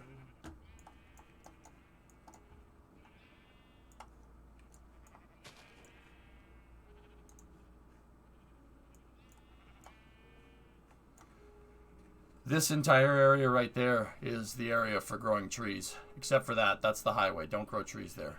This, basically, this area right here. See, yeah, that's where we... Do you want a shirt like this in real life? Yes, absolutely. Oh, they got rid of the tree farm out there. Huh. Yeah, the new tree farm... Well, Animal has a tree farm out here, and I haven't seen Animal in a little while, but... Yeah, see the cabin out there? That's where the tree farm is. If you want to plant trees, just do it right there.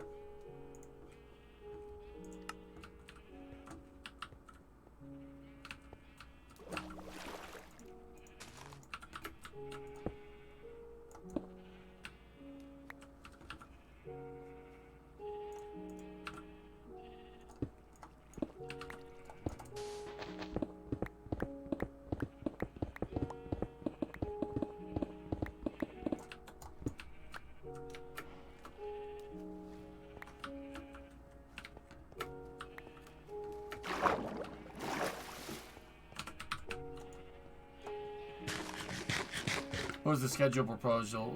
Taking Monday off, Sunday, Monday off instead of Tuesday.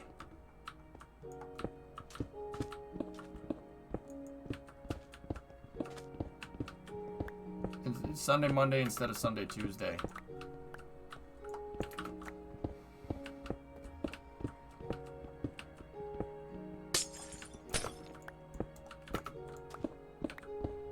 Where are the concrete machines? They were out at the fueling depot, but we got rid of them.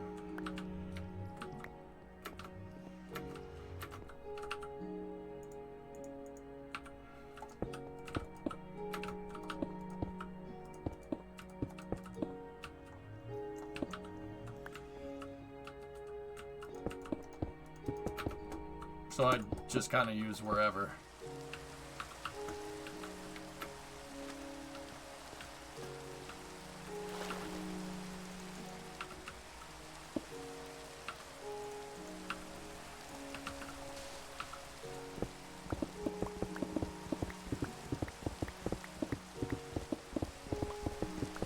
Snake, what's going on?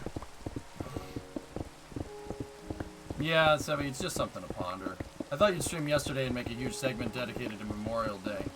do some information on the subject, but I understand the choice not to stream out of respect. Yeah, Swishio. I mean... Oops. I screwed that up. Yep, okay, so...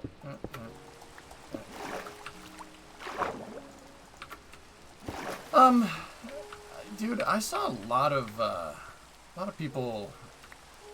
I mean, I talked about it already a little bit at the beginning of the stream. Memorial Day is about honoring the people the veterans that have died. It's not about honoring the veterans that are still alive. That's Veterans Day. It's different. But, yeah, I mean...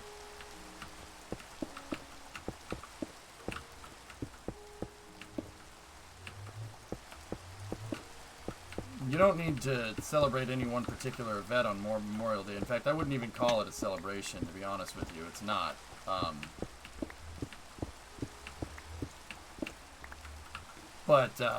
Yeah, I usually take, like, dates like D-Day and stuff and do that. In fact, D-Day is next week, so I'll probably make a thing to talk about it at least a little bit.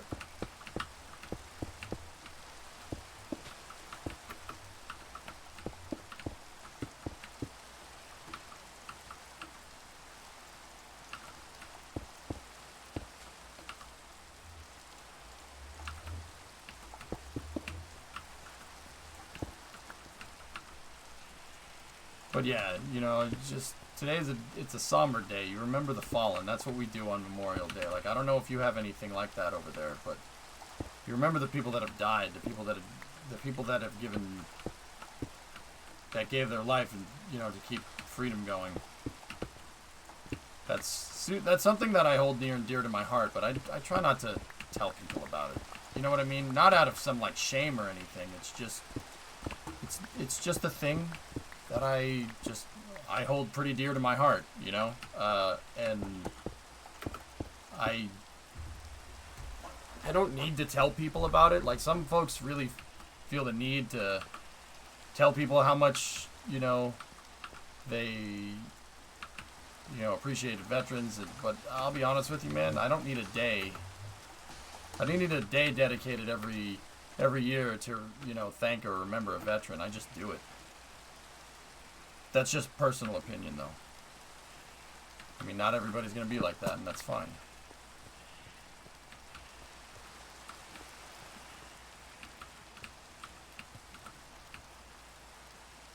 You can still make it under here, right? Yep, okay.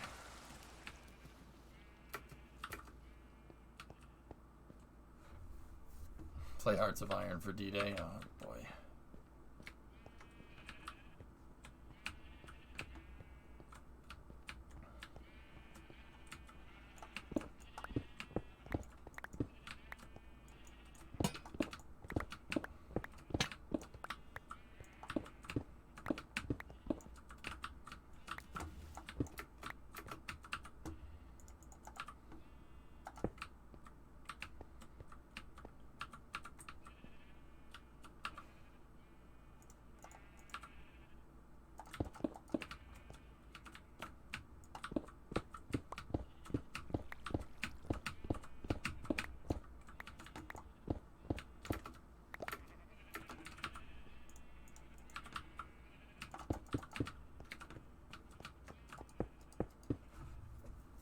Finally got an Astrotech hard hat sticker. Hey, that's cool, man.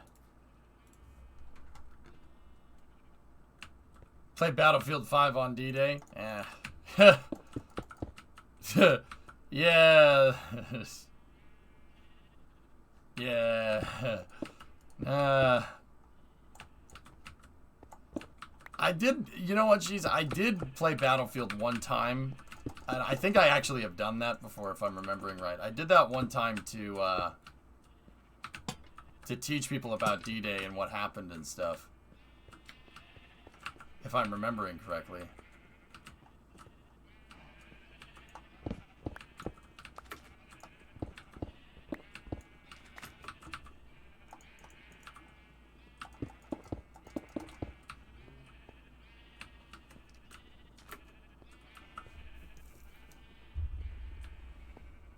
Yeah, that's why I switched to the paved thing. And see, I don't know what we're going to do about the sheep farm, guys, but we should move the sheep farm into one of the factory buildings over here.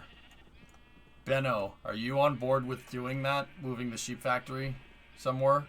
Or do you want me to delegate that to someone else? Does your road have any pedestrian walkways? Yeah, of course. On the sides. Not on this side, but on that side. Yeah, most of the roads that we make have sidewalks. Like, especially when you get into the regular parts of the city. They all have sidewalks. There's a sheep farm to the southeast.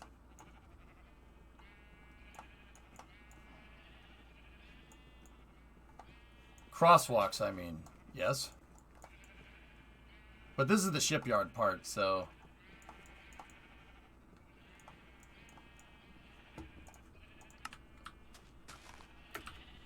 I saw it, drummer, I saw it. Yeah.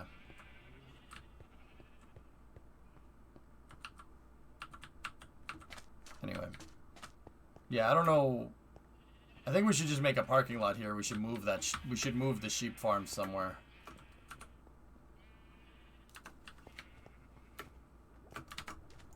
Yep. The shipyard is the basis for the whole city. That's why the city's here, because of the shipyard.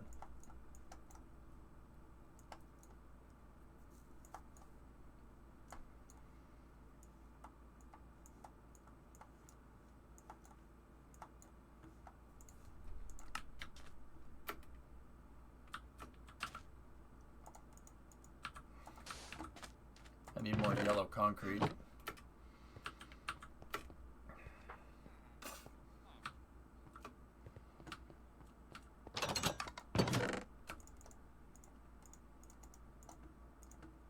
Discovery, go at throttle up.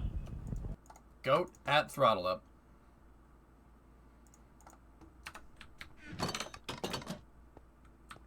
Today's the big boy SSDO test. Well, I gotta build it first, Doom.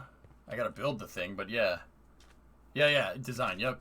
Yeah, dude, so I was thinking about it, and Doom, the more and more I put it together, like, there's not much more we could squeeze out of the small SSTO in terms of design. Like, I can't add more freaking fuel tanks, and even if I did add more fuel tanks, we're still, believe it or not, it's in a scenario where it's, if even adding more fuel tanks, you're gonna sack TWR. So I'd need to add another engine. So it taught me a pretty valuable lesson here. The valuable lesson is, because KSP's mass fractions are different, and because I'm building an SSTO, so in kind of the context of single stage to orbit vehicles, over engineer.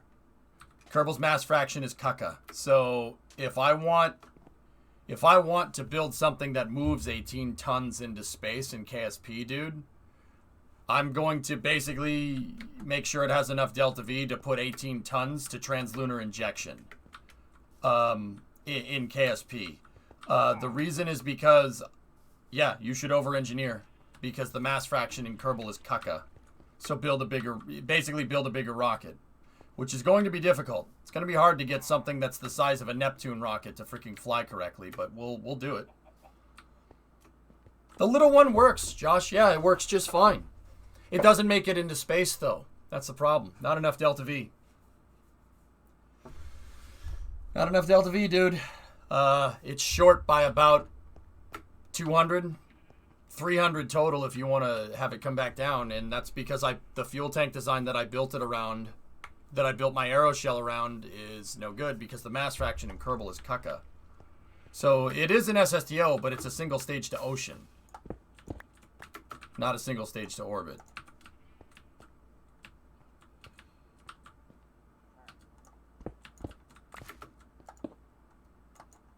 Longer and wider in every dimension. Not necessarily, but yeah.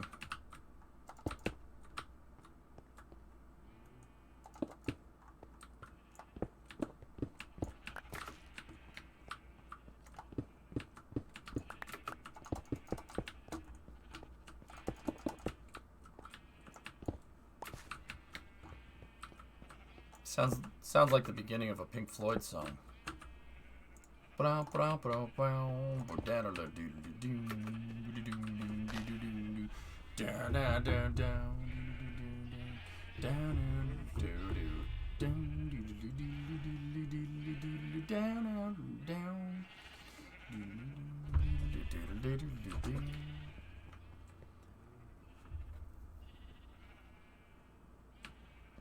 What's with the Mardi Gras sheep pit? That was their original sheep farm. It's still being used apparently, but yeah, we're gonna have to move it somewhere else.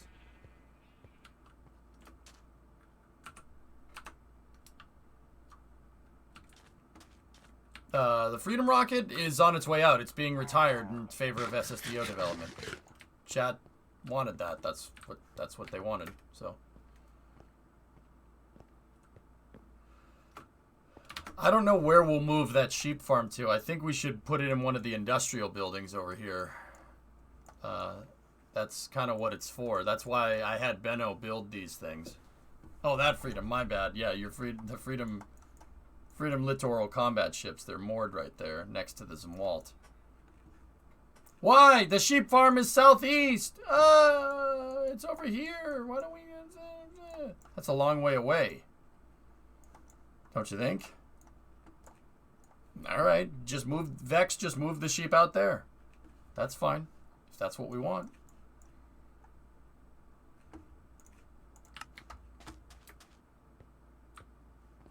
Oh, hey, complete some Walt. That's right. Oh, too soon. Too soon. Drool, how you doing with getting your computers back up and running?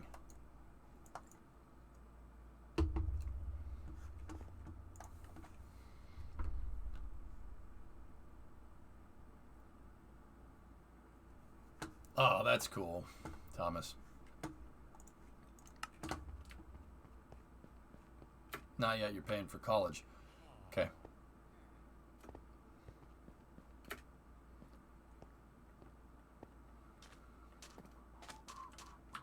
Supercraft, I'll put you in charge of building the bridge here. If you want to build a drawbridge, do it. If you don't, you just want to make a flat bridge that goes across, just do that. It's fine.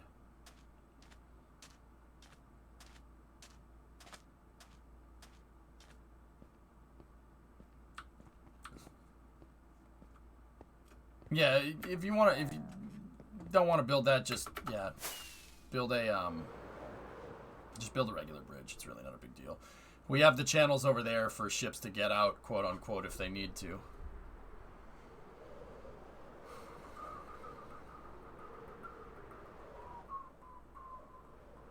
Discovery, go at throttle up. Frosty gifted a sub to a bad idea. Welcome to Mission Control. You go at throttle up.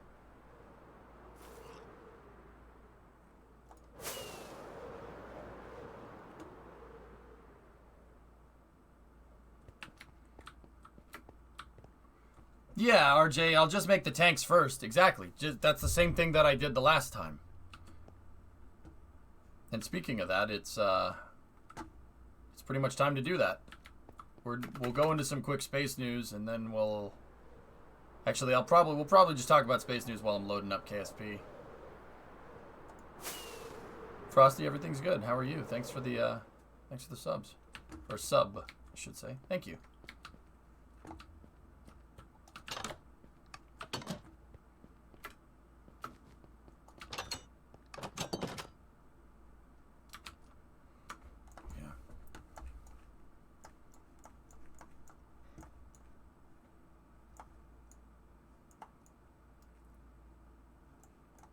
Yeah, this place is coming along, man. It's coming along pretty good. Lovely. Spain has been a blast, but at least the parts I've been able to see. Cool.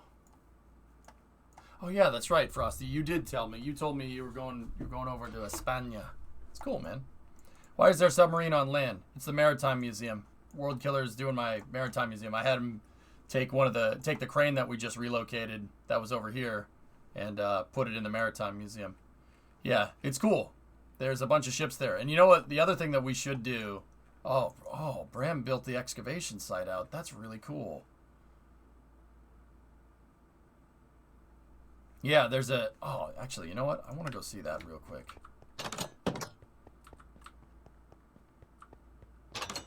First time a booster flies on Thursday on Dragon 2. Huh? Someone wants to finish the outsides of the ships. I can link the vids. No. That's your baby, Drool. Just, yeah, no, it's all good. I'm wondering where DV went. DV has been busy with other things from what I understand. I might need somebody to finish the aircraft carrier. But, yeah.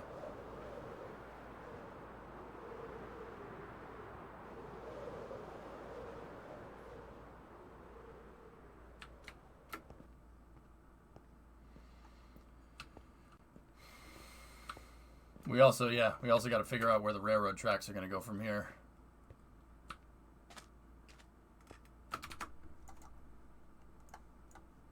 I think could make the tracks just split and go down the piers. That actually is a pretty cool idea.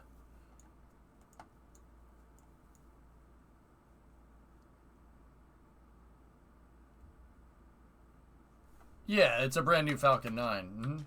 1067. Yep. Ram did a good job out here. Look at this place. What is that Geeson tent? It's Geeson's warehouse. He said, I want to build a warehouse out here, and I said, all right.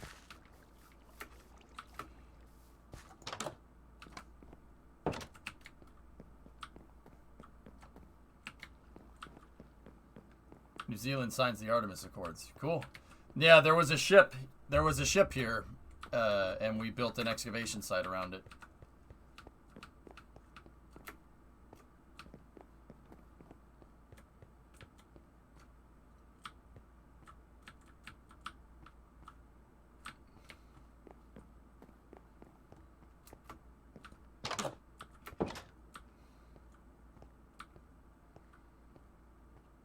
We gotta find a place for the train tracks to go out here, but we can do that.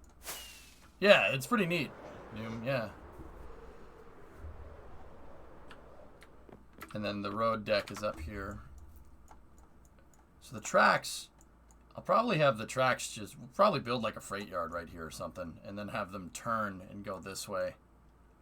And maybe lop off that part of the parking lot and just have them go down here.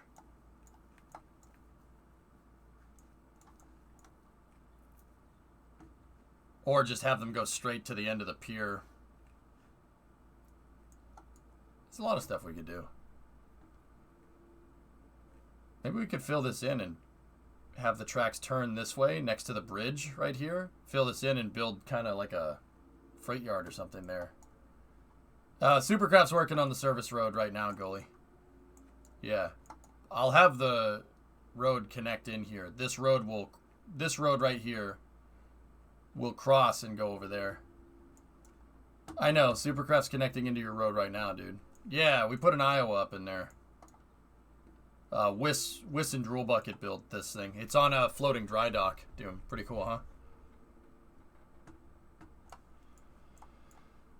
And then Jim, I think, is taking a break, so I'm not sure what I'm going to do with the unfinished ships out here. And then DV, I haven't seen him in a little while. He's been working on other things. Got to finish that aircraft carrier.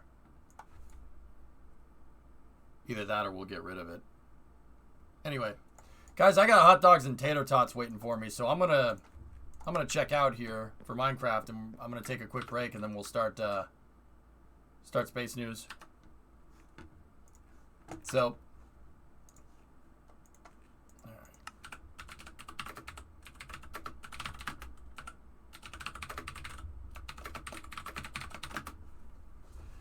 all right. Popping out of the Minecraft server. All right. I'll switch us over to Space and Rocket Review, and we will...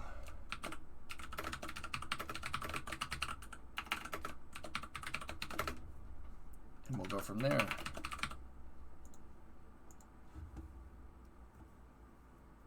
As you eat, look at the phone. Someone's in trouble. Okay.